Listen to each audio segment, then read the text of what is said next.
ಸ್ನಾನ ಮಾಡಿ ದೇವ್ರ ಮುಂದೆ ದೀಪ ಹಚ್ಚಿ 33 ನಿನ್ನ ನಾಮವನ್ನ ಹೇಳ್ತೇವೆ. ಯಾವ್ದೋ ಪುರಂದರದಾಸರ ಹಾಡು ಬೇಡ, ಏನು ಬೇಡ ರೀ, ಗೊತ್ತಿಲ್ಲ ನನಗೆ, ಹಾಡು ಬರಲ್ಲ, ಲಯ ಬರಲ್ಲ, ಅದೇನೋ ಪಲ್ಲವಿ. ಎಲ್ಲರೂ ಜ್ಞಾನ, ಸಂಗೀತ ಜ್ಞಾನ ಇರುತ್ತೆ ಅಂತ ನಾನು ಹೇಳೋದಿಲ್ಲ. ಇಲ್ಲದೆ ಇರುವಂತವ್ರು ನಾವಂತವ್ರು ಇರ್ತೀವಿ ತುಂಬಾ ಜನ. ಹಾಗಾದ್ರೆ 33 ಹರೇ ರಾಮ ರಾಮ ರಾಮ ಹರೇ ಹರೇ, ಹರೇ ಕೃಷ್ಣ ಕೃಷ್ಣ ಕೃಷ್ಣ ಹರೇ ಹರೇ. ಅಥವಾ ನಿಮಗೆ ಯಾವ್ದು ಗೊತ್ತಿದೆಯೋ, ಬುದ್ಧಿರ್ಬಲಂ ಯಶೋಧೈರ್ಯಂ, ಅಥವಾ ಶ್ರೀರಾಮ ರಾಮ ರಾಮೇತಿ. ದೇವ್ರೆ, ಇವತ್ತಿಂದ ಸಂಕಲ್ಪ, ನಾನ್ ನಿನ್ನ ಎದುರುಗಡೆ ಕೂತ್ಕೊಂಡು 33 ಸತಿ ಈ ಶ್ಲೋಕವನ್ನ ಹೇಳ್ತೇನೆ. ಅಥವಾ ಇನ್ನೂ ಟೈಮ್ ಇದೆ ಆಚಾರ್ಯ, ನಾನು ವಿಷ್ಣು ಸಹಸ್ರನಾಮನ ಹೇಳ್ತೇನೆ. ಧನ್ಯರು ನೀವು, ನಾ ಅದ್ರ ಬಗ್ಗೆ ಹೇಳೋದೇ ಇಲ್ಲ. ಒಟ್ಟು ಹರಿನಾಮ ಸ್ಮರಣೆ ಇಲ್ಲ, ಶ್ರೀರಾಮ್ ಜೈ ರಾಮ್ ಜೈ ಜೈ ರಾಮ್ ಹೇಳ್ತೇನೆ. ಇದು ನಾಲಿಗೆಯಿಂದ ಸತ್ಪಾತ್ರನಾದ ಭಗವಂತನೇ ಕೊಡುವಂತ ವಾಗ್ದಾನ. ಇದು ವಾಗ್ದಾನವೇ. ವಾಗ್ ಅಂದ್ರೆ ಮಾತು, ಮಾತಿನ ಮೇಲೆ ನಡಿಬೇಕಂತೆ. ನಾವೆಲ್ಲ ಕಾಲ್ ಮೇಲೆ ನಡೀತಾ ಇದ್ದೇವೆ, ಮಾತಿನ ಮೇಲೆ ಮಾಡೋರು ತುಂಬಾ ಜನ ಕಷ್ಟ ಅಲ್ವಾ. ಮಾತಿನ ಮೇಲೆ ನಡೆಯೋನು ಅವನೇ ಪರಶುರಾಮ ಮತ್ತೆ ರಾಮ. ತಾಯಿಯ ಶಿರಚ್ಛೇದ ಮಾಡು ಅಂತ ಹೇಳಿದ್ರೆ, ಅಪ್ಪ ನೀ ಹೇಳಿದೆ ನಾನು ಮಾಡ್ತೇನೆ ಅಂತ ಮಾಡಿಸ್ಕೊಟ್ಟ. ನೀನ್ ಕಾಡಿಗೆ ಹೋಗು ಅಂತ ಹೇಳಿದ್ಯಾ, ಹೊರಟ. ನಾವಾಗಿದ್ರೆ ಆಗ್ತಿಲ್ಲ, ಮೊದ್ಲು ಅಪ್ಪನ ಹೊರಗಡ್ತಾ ಇದ್ವಿ ಹೋಗ್ದೀನು ಅಂತ ಹೇಳಿ ಅಲ್ವಾ. ಹಾಗಾದ್ರೆ ವಾಗ್ದಾನ ಅಂತ ಹೇಳಿದ್ರೆ ಮಾತಿನ ಮೂಲಕವಾಗಿ ಭಗವಂತನಿಗೆ ದಾನವನ್ನ ಮಾಡಿ, ಅದು ಬಹಳ ಶ್ರೇಷ್ಠವಾದ ದಾನ. ಭಗವಂತ ಸತ್ಪಾತ್ರನಾದವನಿಗೆ ಕೊಟ್ರೆ ಇನ್ನೂ ಹೆಚ್ಚಿನ ಫಲ. ಹಾಗಾಗಿ ಪ್ರತಿಯೊಂದು ಅಂಗಗಳಿದೆ. ಕೈ ಇದೆ, ಕೈಯಿಂದ ಏನ್ ಮಾಡ್ತೇವೆ, ಊಟ, ಇನ್ನ ಬೇರೆ ಕೆಲಸ ನಮ್ದು ಅಚ್ಚುಕಟ್ಟಾಗಿ ನಾವು ಮಾಡ್ಕೊಳ್ತೇವೆ. ಆದ್ರೆ ಕೈಯಿಂದ ಆ ಭಾಗವತವನ್ನು, ಮಧ್ವನಾಮವನ್ನು, ಹರಿನಾಮವನ್ನು ಬರಿಬೇಕಂತೆ. ಶ್ರೀರಾಮ್ ಜೈ ರಾಮ್ ಜೈ ಜೈ ರಾಮ್. ಅದು ಬರೆದ್ರು ಕೂಡ ಹೇಳ್ತಾರೆ ಮಧ್ವ ವಿಜಯದಲ್ಲಿ, ನಾರಾಯಣ ಪಂಡಿತಾಚಾರ್ಯ ಹೇಳ್ತಾರೆ, ಒಂದು ಗ್ರಂಥವನ್ನ, ಭಾಷ್ಯವನ್ನಾಗ್ಲಿ ಅಥವಾ ಯಾವ್ದಾದ್ರು ಕೃತಿ ಅಥವಾ ದೇವರ ನಾಮ ಸ್ಮರಣೆಯನ್ನೇ, ದೇವರ ನಾಮವನ್ನೇ ನೀವು ಬರದ್ರಿ ಅಂತ ಹೇಳಿದ್ರೆ, ಗಂಗಾ ತೀರದ ಹತ್ರ, ಗಂಗಾ ನದಿಯ ತೀರದ ಹತ್ರ ದೇವಸ್ಥಾನ ಕಟ್ಟಿಸಿದ್ರೆ ಎಷ್ಟು ಫಲವೋ ಅಷ್ಟು ಫಲ ನಿಮ್ಮ ಮನೆಯಲ್ಲಿ ನೀವು ಕೂತ್ಕೊಂಡು ಒಂದು ನಾಮ ಸ್ಮರಣೆಯನ್ನ ಬರೆದ್ರೆ, ಒಂದು ಪುಸ್ತಕ ಬರೆದ್ರೆ ಅಷ್ಟು ಪುಣ್ಯ ಬರುತ್ತಂತೆ. ಅದಕ್ಕೆಲ್ಲ ಎಷ್ಟು ಖರ್ಚು ಏನು ಒಂದು ಯೋಚನೆ ಮಾಡ್ಲಿಕ್ಕೂ ಆಗಲ್ಲ. ನಮ್ ಜಾಗದಲ್ಲಿ ಕಟ್ಟೋದೇ ಕಷ್ಟ ಇದೆ. ಈಗ ಇನ್ನಲ್ಲೋಗಿ ನದಿ ತೀರದಲ್ಲಿ ಕಟ್ತೇನೆ ಅಂತ ಹೇಳಿದ್ರೆ ಬಹಳ ಕಷ್ಟ, ಊಹಿಸ್ಕೊಳ್ಳಿಕ್ಕೂ ಕಷ್ಟ. ಅಂಥದ್ರಲ್ಲಿ ಸುಲಭವಾಗಿ ಅಷ್ಟು ಫಲವನ್ನ, ವಾಜಪೇಯ, ಅಶ್ವಮೇಧ ಯಾಗ, ಇವನ್ನೆಲ್ಲ ಬರೀ ಕೇಳಿದ್ವಿ ಅಷ್ಟೇ. ಯಾರೋ ಧರ್ಮರಾಜ ಮಾಡಿದ, ಇನ್ಯಾರೋ ಮಾಡಿದ್ರು ಅಂತ, ಅವನ್ನೆಲ್ಲ ಆಚರಣೆ ಮಾಡೋದು ಕಷ್ಟ. ಧರ್ಮರಾಜನೇ ಒಂದ್ಸತಿ ಹೆದರ್ಕೊಂಡ ಅಂತೆ. ಧರ್ಮರಾಜ, ಅವನೊಂದು ಪ್ರಸಂಗ ಮಧ್ಯದಲ್ಲಿ ಹೇಳ್ತೇನೆ, ಸಂವಾದಿಯಾದ ಕತೆ. ಧರ್ಮರಾಜ ಹೇಳಿದ್ನಂತೆ, ನೋಡಪ್ಪ ಭೀಮಾ, ನಾನೊಂದು ರಾಜಸೂಯ ಯಾಗವನ್ನ ಮಾಡ್ತೇನೆ. ಯಾಕಂದ್ರೆ ನಾರದ್ರು ಬಂದು ಹೇಳಿದ್ರು, ಪಾಂಡುವಿಗೆ ಸದ್ಗತಿ ಆಗಿಲ್ಲಪ್ಪ, ಒಂದು ಅಶ್ವಮೇಧ ಯಾಗ ಮಾಡ್ಬಿಡು ಅಂತ. ಅಶ್ವಮೇಧ ಯಾಗ ಮಾಡ್ತೇನೆ ಅಂತ ನಮ್ಮೆಲ್ಲ ಸ್ವಲ್ಪ ಧರ್ಮರಾಜ ಅರ್ಜುನ ಅವ್ರಿಗೆಲ್ಲ ಸ್ವಲ್ಪ ಕಲಿಯ ಪ್ರಭಾವ ಜಾಸ್ತಿ, ಅಂತವ್ರಿಗೆ ಬಿಟ್ಟಿಲ್ಲ, ನಮ್ಮಂತವ್ರ ಪಾಡೇನು ಅಲ್ವಾ. ಧರ್ಮರಾಜ ಸ್ವಲ್ಪ ನಾನ್ ರಾಜ, ಏನ್ ಅಶ್ವಮೇಧ ಯಾಗ ಮಾಡೋದು, ಕುದುರೆ ಬಿಟ್ರೆ ಆಯ್ತು. ಅದನ್ನೆಲ್ಲ ಹೋಗಿ ಅರ್ಜುನ ಭೀಮನ್ ನೋಡ್ಕೊಂಡ್ ಬರ್ತಾರೆ. ಅಶ್ವಮೇಧ ಬಹಳ ವಿಜೃಂಭಣೆಯಿಂದ ಮಾಡೋಣ, ಅಶ್ವಮೇಧ ಯಾಗ ಮಾಡ್ತೇನೆ ತೀರ್ಮಾನ ಮಾಡಿದ. ಸ್ವಲ್ಪ ಬುದ್ಧಿ ತಿಳಿಸ್ಬೇಕು ಇವನಿಗೆ ಅಂತ ಕೃಷ್ಣ ಬಂದ. ನೋಡೋ, ಅಶ್ವಮೇಧ ಯಾಗ ಮಾಡ್ತೀಯಾ, ಅಶ್ವಮೇಧ ಕುದುರೆ ಬಿಡ್ತೀಯಲ್ವಾ, ಕುದುರೆ ಬಿಟ್ರೆ ಜರಾಸಂಧ ಕಟ್ಟಾಗ್ತಾನೋ. ಜರಾಸಂಧ ಅಪ್ರತಿಮ ಭಯೋತ್ಪಾದಕ, ಅವನು ಸಾಮಾನ್ಯದವನಲ್ಲ. ಈಗಿನ ಇರಾನು ಅವರು ಇವರು ಅವ್ರಿಗೆಲ್ಲ ಅಪ್ಪ ಅವನು. ಆಗ್ಲೇನೆ ಜರಾಸಂಧ ದೊಡ್ಡ, ಎಲ್ಲ ಇಡೀ ಭಾರತ ಖಂಡದಲ್ಲಿ ಯಾವ್ಯಾವ ದೊಡ್ಡ ದೊಡ್ಡ ರಾಜರುಗಳು ಅಂತಿದ್ರು, ದೊಡ್ಡ ದೊಡ್ಡ ರಾಜರನ್ನೇ ತನ್ನ ಕಪಿ ಮುಷ್ಟಿಯಲ್ಲಿ ಇಟ್ಕೊಂಡಿದ್ದ. ಇನ್ ಚಿಕ್ಕವರೆಲ್ಲ ಅವನ ಕಾಲಲ್ಲೇ ಇದ್ರು, ನಮಸ್ಕಾರ ಅಂತ ಇದ್ರು. ಜರಾಸಂಧನ ಊರು ಯಾವ ಕಡೆ ಇದೆಯೋ ಆ ಕಡೆಗೆ ನಮಸ್ಕಾರ ಮಾಡ್ತಾ ಇದ್ರು. ಅಷ್ಟು ಬಲಿಷ್ಠ, ಅಷ್ಟು ಕ್ರೂರಿ ಅವನು, ಅಷ್ಟು ಭಯೋತ್ಪಾದಕ ಅವನು. ಅಂತವನು ಇದ್ದಾನು ಅಂತಷ್ಟೇ ಧರ್ಮರಾಜ ಹೇಳಿದ, ಅಶ್ವಮೇಧ ಯಾಗ ಕ್ಯಾನ್ಸಲ್, ಒಂದು ಪವಮಾನ ಹೋಮ ಅಲ್ಲಿಗೆ ಇಳಿದು ಬಿಟ್ಟ. ಅಂತವನಿಗೆ ಕಷ್ಟ ಆಯ್ತು ಅಶ್ವಮೇಧ ಯಾಗ. ಕೃಷ್ಣ ಇದ್ದಾನೆ, ಅರ್ಜುನ ಇದ್ದಾನೆ, ಭೀಮ ಇದ್ದಾನೆ, ಎಲ್ಲ ದೇಶವನ್ನ ದುರ್ಯೋಧನಾದಿಗಳನ್ನೆಲ್ಲ ಸಾಯಿಸಿದ್ದಾನೆ. ಅಶ್ವಮೇಧ ಯಾಗ ಮಾಡೋದು ಕಷ್ಟ ಏನ್ರಿ? ಕಷ್ಟ ಆಯ್ತು ಅವನಿಗೆ. ಯಾಕಂದ್ರೆ ಹೆದರ್ಕೊಂಡ್ ಬಿಟ್ಟ ಅಶ್ವಮೇಧ ಯಾಗಕ್ಕೆ. ಅಂತ ಅಶ್ವಮೇಧ ಯಾಗವನ್ನು ಕೂಡ ಮಾಡಿದ್ರೆ ಏನು ಫಲ? ಈ ಅಧಿಕ ಮಾಸದಲ್ಲಿ ಹರಿನಾಮ ಸ್ಮರಣೆಯನ್ನು ಮಾಡಿದ್ರೆ ಆ ಫಲ ಸಿಗುತ್ತೆ.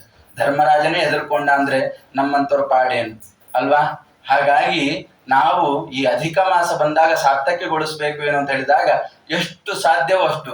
ಇದು ನೀವೀಗ 30 ದಿವಸ ಮಾಡಿದ್ರಂದ್ರೆ ಇಡೀ ಜೀವನ ಭಗವನ್ಮಯ ಆಗಿ ಹೋಗ್ಬಿಡುತ್ತೆ. ಯಾಕಂದ್ರೆ ಸೈನ್ಸ್ ಹೇಳುತ್ತೆ 21 ದಿವಸ ಅವ್ನು ನಿರಂತರವಾಗಿ ಒಂದು ಕೆಲಸ ಮಾಡಿದ ಅಂತ ಹೇಳಿದ್ರೆ 22ನೇ ದಿವಸದಿಂದ ಅವ್ನು ಆಟೋಮೆಟಿಕ್ ಮಾಡ್ಲಿಕ್ಕೆ ಶುರು ಮಾಡ್ತಾನೆ ಅಂತ. ನಾವು ಚಿಕ್ಕ ಮಕ್ಕಳಿದ್ದಾಗಿಂದ ನಡಿಲಿಕ್ಕೆ ಕಲ್ತಿದ್ದೀವಿ, ಬೀಳದೇ ಇಲ್ಲ ಆಮೇಲೆ ಅಲ್ವಾ. ಅಥವಾ ತಿನ್ಲಿಕ್ಕೆ ಕಲ್ತಿದ್ವಿ, ಅದನ್ನ ಮರೆಯೋದೇ ಇಲ್ಲ. ಹಾಗೆ ಭಗವಂತನ ನಾಮಸ್ಮರಣೆ ಕೂತ್ರೆ ನಿಂತ್ರೆ ಹೋದ್ರೆ ಎಲ್ಲರೂ ಶ್ರೀಕೃಷ್ಣಾಯನ್ಮ ಶ್ರೀರಾಮಾಯಣ ಹರಯೇ ನಮ ಅಂತ ಹೇಳ್ತಾ ಅಭ್ಯಾಸ ಮಾಡಿಬಿಟ್ರೆ ನಮ್ಮ ಜೀವನವೇ ಭಗವನ್ಮಯ ಆಗುತ್ತೆ. ಸದ್ಗುಣಗಳೇ ತುಂಬ್ಕೊಂಡ್ಬಿಡುತ್ತೆ, ದುರಾಚಾರಗಳು ದೂರ ಓಡಿ ಹೋಗಿ ಬಿಡುತ್ತೆ. ಯಾರು ಅಧಿಕ ಮಾಸದ ಆಚರಣೆಯನ್ನ ಮಾಡ್ತಾರೋ ಅವರಲ್ಲಿ ದೇವತಾ ಸನ್ನಿಧಾನ ಅನ್ನೋದು ಬಂದ್ಬಿಡುತ್ತೆ. ಹಾಗಾಗಿ ಅಧಿಕ ಮಾಸ ಈ ಮಾಸ ಬಂದಿದೆ ಇದನ್ನ ಮಾತ್ರ ಆಚರಣೆ ಮಾಡಿ ಅಂತಲ್ಲ, ಇದು ಮುಂದೆ ಜ್ಯೇಷ್ಠ ನಿಜ ಜ್ಯೇಷ್ಠ ಬಂದಾಗ ಇದನ್ನ ಆಚರಣೆ ಮಾಡಿ ಅಂತ ಹೇಳ್ತಾ ಇದ್ದೇನೆ. ಹಾಗಾಗಿ ನಾವ್ ಏನ್ ಮಾಡಿದ್ರು ಕೂಡ ಅಧಿಕ ಫಲ ಕೊಡ್ತಾನೆ ಅಂತ ಹೇಳಿದಾಗ ಅಪೂಪದಾನಗಳಿರ್ಬೋದು, ಇದೆಲ್ಲ ಒಂದ್ ದಿವಸ ಮಾಡಿ ಅದಕ್ಕೂ ಫಲ ಇದೆ. ಅದಕ್ಕಿಂತಲೂ ಕೂಡ ಮುಖ್ಯವಾಗಿ ದಿನನಿತ್ಯದಲ್ಲಿಯೂ ಮಾಡಬೇಕಾದದ್ದು ಈ ಭಗವಂತನ ನಾಮಸ್ಮರಣೆ, ಅವನ ಸ್ಮರಣೆಯನ್ನ ಮಾಡುವುದು, ಅದರ ನಾಮವನ್ನು ಬರೆಯುವಂಥದ್ದು, ಅವನ ದರ್ಶನಕ್ಕಾಗಿ ನಮ್ಮ ಕಾಲುಗಳು ದೇವಸ್ಥಾನಕ್ಕೆ ಹೋಗಿ ಬರುವಂಥದ್ದು. ಅದು ನಾವು ಮಾತ್ರ ಹೋದ್ರೆ ಸಾಕಾಗಲ್ಲ, ಮನೆಯಲ್ಲಿ ಮಕ್ಕಳಿರ್ತಾರೆ ಅವ್ರನ್ನ ಕರ್ಕೊಂಡು ಹೋಗ್ಬೇಕು, ಮೊಮ್ಮಕ್ಳಿರ್ತಾರೆ ಅವ್ರನ್ನ ಕರ್ಕೊಂಡು ಹೋಗ್ಬೇಕು. ನಮ್ದು ಆಯ್ತಪ್ಪ ನಮ್ ಜೀವನ ದೇವ್ರು ಇನ್ಯಾವಾಗ ಕರ್ಕೊಳ್ತಾನೋ ಅಂತ ನಾವು ಮಾತ್ರ ಹೋಗಿ ಬಂದ್ಬಿಟ್ರೆ ಉಪಯೋಗ ಇಲ್ಲ. ನಮ್ಮ ಸನಾತನ ಧರ್ಮ ಸಂಸ್ಕೃತಿ ಯಾವುದೂ ಬೆಳೆಯೋದಿಲ್ಲ. ಮಕ್ಕಳಿಗೆ ಮೊಮ್ಮಕ್ಕಳಿಗೆಲ್ಲ ಪರಿಚಯ ಮಾಡಿಸಿದ್ರೆ ಅದು ಬೆಳೆಯುತ್ತೆ. ಹಾಗಾಗಿ ಎಲ್ಲರೂ ಸೇರ್ಕೊಂಡಿದ್ದೀರಾ ಈಗ, ಆದ್ರೆ ಮಕ್ಕಳು ಮೊಮ್ಮಕ್ಕಳೇ ಕಾಣಿಸ್ತಾರೆ, ಯಾರು ಚಿಕ್ಕ ಮಕ್ಕಳು ಇಲ್ಲ. ಹಾಗಾಗಿ ಅಂಥವ್ರನ್ನ ಕರ್ಕೊಂಡು ಬಂದ್ರೆ ಅವಾಗ ನಾವು ಧರ್ಮ ಬೆಳೆಸ್ತಾ ಇದ್ದೇವೆ ಅಂತ ಆಗತ್ತೆ, ಸನಾತನ ಧರ್ಮದ ಸಂಸ್ಕೃತಿ ಇನ್ನು ಉಳ್ಕೊಂಡಿದೆ ಅಂತ ಆಗತ್ತೆ. ಹಾಗಾಗಿ ಆ ನಿಟ್ಟಿನಲ್ಲಿಯೂ ಕೂಡ ನಾವು ಪ್ರಯತ್ನವನ್ನ ಮಾಡಬೇಕು. ಅದು ಅಧಿಕವಾದ ಫಲ ಕೊಡುತ್ತೆ. ಚಿಕ್ಕ ಮಕ್ಕಳಲ್ಲಿ ನಾವು ಹಾಕಿದ್ರೆ, ಅದು ನೀರು ಗೊಬ್ಬರ ಹಾಕಿದ್ರೆ ಅದು ಬಹಳ ಬೇಗ ಫಲ ಕೊಡುತ್ತೆ, ಅದು ಜೀವನ ಪೂರ್ತಿ ಕೊಡುತ್ತೆ. ಹಾಗಾಗಿ ಅಂಥದ್ರಲ್ಲೂ ಕೂಡ ನಾವು ಪ್ರಯತ್ನವನ್ನ ಮಾಡಬೇಕು.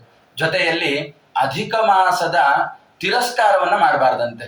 ಯಾಕೆ ಮಾಡಬೇಕು ಅಂತ ಇದ್ರ ಬಗ್ಗೆ ತಿರಸ್ಕಾರ ಮಾಡಬಾರ್ದು. ಇದ್ರ ಬಗ್ಗೆ ದ್ರೌಪದಿಯ ಕಥೆಯನ್ನ ಹೇಳುತ್ತೆ. ವೇದವ್ಯಾಸ ದೇವರು ಹೇಳ್ತಾ ಇದ್ದಾರೆ, ಅವಳು ಹಿಂದಿನ ಜನ್ಮದಲ್ಲಿ ಮುನಿಪುತ್ರಿಯಾಗಿ ಹುಟ್ಟಿದ್ಲಂತೆ.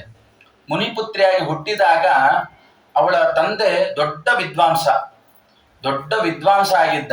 ದ್ರೌಪದಿಯ ಬೇರೆ ಜನ್ಮ ಅದು ಹೇಳ್ತಾ ಇರೋದು. ದೊಡ್ಡ ವಿದ್ವಾಂಸನಾಗಿದ್ದ. ಮಗಳಿಗೆ ಅವಳು ಒಳ್ಳೆ ಓದ್ಕೊಂಡಿದ್ದು, ಎಲ್ಲ ಸಂಗೀತ ಸಾಹಿತ್ಯ ಎಲ್ಲ ಶಾಸ್ತ್ರವನ್ನ ಅಧ್ಯಯನ ಮಾಡಿದ್ದು. ಕೊನೆಗೆ ಅವಳಿಗೆ ಮದುವೆ ಮಾಡಬೇಕು, ಮದುವೆ ವಯಸ್ಸು ಬಂದಿದೆ ಕನ್ಯೆಗೆ, ಮದುವೆ ಮಾಡಬೇಕು. ಅಪ್ಪ ನೋಡಿದ್ರೆ ಯೋಗ್ಯನಾದ ವರನ ಹುಡ್ಕೊಂಡು ಬರ್ತೇನೆ ಅಂತ ಇಡೀ ವಿದ್ವಾಂಸ ಅವನು ವಿದ್ವಾಂಸನ್ನೇ ಹುಡ್ಕೊಂಡು ಬರ್ಬೇಕು ಅಂತ ಹೊರಟ ಎಲ್ಲ ಊರು ತಿರುಗಿದ. ಕೊನೆಗೆ ಬಂದ, ಎಲ್ಲೂ ಯೋಗ್ಯರಾದವ್ರು ಕಾಣಿಸ್ತಾ ಇಲ್ಲಪ್ಪ. ಮೂಗಿನ ನೇರಕ್ಕೆ ನೋಡ್ರೆ ಯಾರು ಸಿಗೋದಿಲ್ಲ, ಜೀವನವೇ ಹೊಂದಾಣಿಕೆ. ಹಾಗಾಗಿ ಎಲ್ಲೂ ಸಿಗ್ಲಿಲ್ಲ. ಬಂದ ಸ್ವಲ್ಪ ದಿವಸದಲ್ಲೇ ಮರಣ ಹೊಂದಿಬಿಟ್ಟ. ಆದ್ರೆ ಅವನು ದೂರ್ವಾಸ ಋಷಿಗಳು ಪರಸ್ಪರ ಸ್ನೇಹಿತರು. ದೂರ್ವಾಸರು ಎಲ್ಲೋ ಬದ್ರಿ ಯಾತ್ರೆಗೆ ಹೊರಟಿದ್ರು. ಅವ್ರು ನೋಡಿದಂತೋ ಇವ್ ನನ್ನ ಫ್ರೆಂಡು ಮಿತ್ರ ಸತ್ತೋಗಿದ್ದಾನೆ, ಮಗಳು ಪಾಪ ಒಬ್ಳೇ ಇದ್ದಾಳೆ, ಅವಳಿಗೆ ಸಾಂತ್ವನ ಹೇಳಿ ಹೋಗೋಣ, ಧೈರ್ಯ ಹೇಳಿ ಹೋಗೋಣ ಅಂತ ಮನೆಗೆ ಹೋದ. ಧೈರ್ಯವನ್ನ ಹೇಳಿದ. ಆಮೇಲೆ ಅವಳು ಹೇಳಿದ್ದು, ನಾನೊಬ್ಳು ಅನಾಥೆ ಆಗ್ಬಿಟ್ಟಿದ್ದೇನೆ ಈಗ.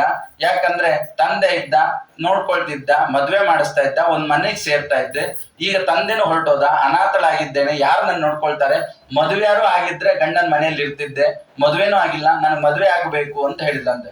ಆಗ ದೂರ್ವಾಸರು ಹೇಳಿದ್ರಮ್ಮ, ಏನ್ ಹೆದರ್ಕೋಬೇಡ, ಇನ್ 3 ತಿಂಗಳಿಗೆ ಅಧಿಕ ಮಾಸ ಬರುತ್ತೆ. 3 ತಿಂಗಳಿಗೆ ಅಧಿಕ ಮಾಸ ಬರುತ್ತೆ. ಪುರುಷೋತ್ತಮ ರೂಪಿ ಪರಮಾತ್ಮನ ಆರಾಧನೆಯನ್ನು ಮಾಡು, ನಿನ್ನ ಇಷ್ಟಾರ್ಥಗಳೆಲ್ಲ ಸಿದ್ಧಿಯಾಗತ್ತೆ. ಅಧಿಕ ಮಾಸದ ಆಚರಣೆಯನ್ನು ಮಾಡಿದ್ರೆ ಭಗವಂತನ ಅನುಗ್ರಹ ಮುಖ್ಯ ಗುರಿ. ಆದ್ರೆ ಜೊತೆಯಲ್ಲಿ ಬೇಡಾದದ್ದನ್ನೆಲ್ಲ ಕೊಡ್ತಾನೆ. ಇವೆಲ್ಲ ಬೇಡ, ವಾಸ್ತವಿಕವಾಗಿ ಹೆಂಡತಿ, ಮಕ್ಕಳು, ಗಂಡ, ಮನೆ ಇವೆಲ್ಲ ಬೇಡ, ಆದ್ರೂ ಅದನ್ನು ಕೊಡ್ತಾನೆ. ಧನ, ಧಾನ್ಯ, ವಸ್ತು, ಸಮೃದ್ಧಿಯನ್ನೆಲ್ಲ ಕೊಡ್ತಾನೆ. ಹಾಗಾಗಿ ಇಷ್ಟ ಫಲವನ್ನು ಕೊಡುವಂತದ್ದು ಈ ಅಧಿಕ ಮಾಸ. ಹಾಗಾಗಿ 3 ತಿಂಗಳಲ್ಲಿ ಬರುತ್ತೆ, ಅದನ್ನ ಆಚರಣೆ ಮಾಡು, ನಿನ್ ಒಳ್ಳೆ ಗಂಡ ಸಿಗ್ತಾನೆ ಅಂತ. ಹಾಗಾದ್ರೆ ಗಂಡಸರು ಮಾಡಿದ್ರೆ ಒಳ್ಳೆ ಹೆಂಡತಿಯೂ ಸಿಗ್ತಾಳೆ, ಇಬ್ರು ದಂಪತಿಗಳು ಮಾಡಿದ್ರೆ ಒಳ್ಳೆ ಮಕ್ಕಳು ಸಿಗ್ತಾರೆ. ಆಯ್ತಾ? ಹಾಗಾಗಿ ಅಧಿಕ ಮಾಸದ ಆಚರಣೆ ಮಾಡು ಅಂದ್ರೆ ಅವಳೇನ್ ಹೇಳ್ಬಿಟ್ಲು ಅಂದ್ರೆ, ಈ ಅಧಿಕ ಮಾಸದ ಆಚರಣೆ ಯಾರು ಮಾಡ್ತಾರೆ? ದೂರ್ವಾಸರು ಮೊದ್ಲೇ ಕೋಪಿಷ್ಟ್ರವರು, ಶಾಪ ಹಾಕಿ ಬಿಡ್ಬೋದಿತ್ತು ಅವರು. ಒಂದು ಕ್ಷಣದಲ್ಲಿ ಹೋಗು, ನಿನ್ಗೆ ಶಾಪ ಹಾಕ್ತೇನೆ ಅಂತ ಹೇಳಿದ್ರೆ, ಅರೆ ಪಾಪ ಮಿತ್ರನ ಹೋಗಿದ್ದಾನೆ, ದುಃಖದಲ್ಲಿದ್ದಾಳೆ, ಅವಳಿಗೆ ಸಾಂತ್ವನ ಹೇಳಿಕ್ ಬಂದು ನಾನು ಇನ್ನಷ್ಟು ಕಷ್ಟ ಕೊಡಬಾರ್ದು ಅಂತ ದೂರ್ವಾಸರ ಶಾಪ ಆಗ್ಲಿಲ್ಲ. ಆದ್ರೆ ಅವಳೇನ್ ಹೇಳ್ತಾಳೆ, ಈ ಅಧಿಕ ಮಾಸದ ಆಚರಣೆ ಏನು? ನಾನು ಆಗ್ಲೇ ವೈಶಾಖ ಮಾಸ ಸ್ನಾನ ಮಾಡಿದೀನಿ, ಕಾರ್ತಿಕ್ ಮಾಸ ಮಾಡಿದೀನಿ, ಶ್ರಾವಣ ಮಾಸ ಮಾಡಿದೀನಿ, ಎಲ್ಲ ಚಾತುರ್ಮಾಸ ವ್ರತ ಮಾಡ್ಕೊಂಡ್ ಬಂದಿದ್ದೇನೆ. ಈ ಅಧಿಕ ಮಾಸವನ್ನು ಮಾಡಿದ್ರೆ ಏನ್ ಫಲ? ಇದು ಯಾವಾಗ್ಲೂ ಮಧ್ಯದಲ್ಲಿ ಬಂದು ಒಂದು ಸೇರ್ಕೊಳ್ಳುತ್ತೆ, ಇದನ್ನ ನಾನು ಯಾಕೆ ಮಾಡ್ಬೇಕು ಅಂತ ತಿರಸ್ಕಾರ ಮಾಡಿಬಿಟ್ಲು.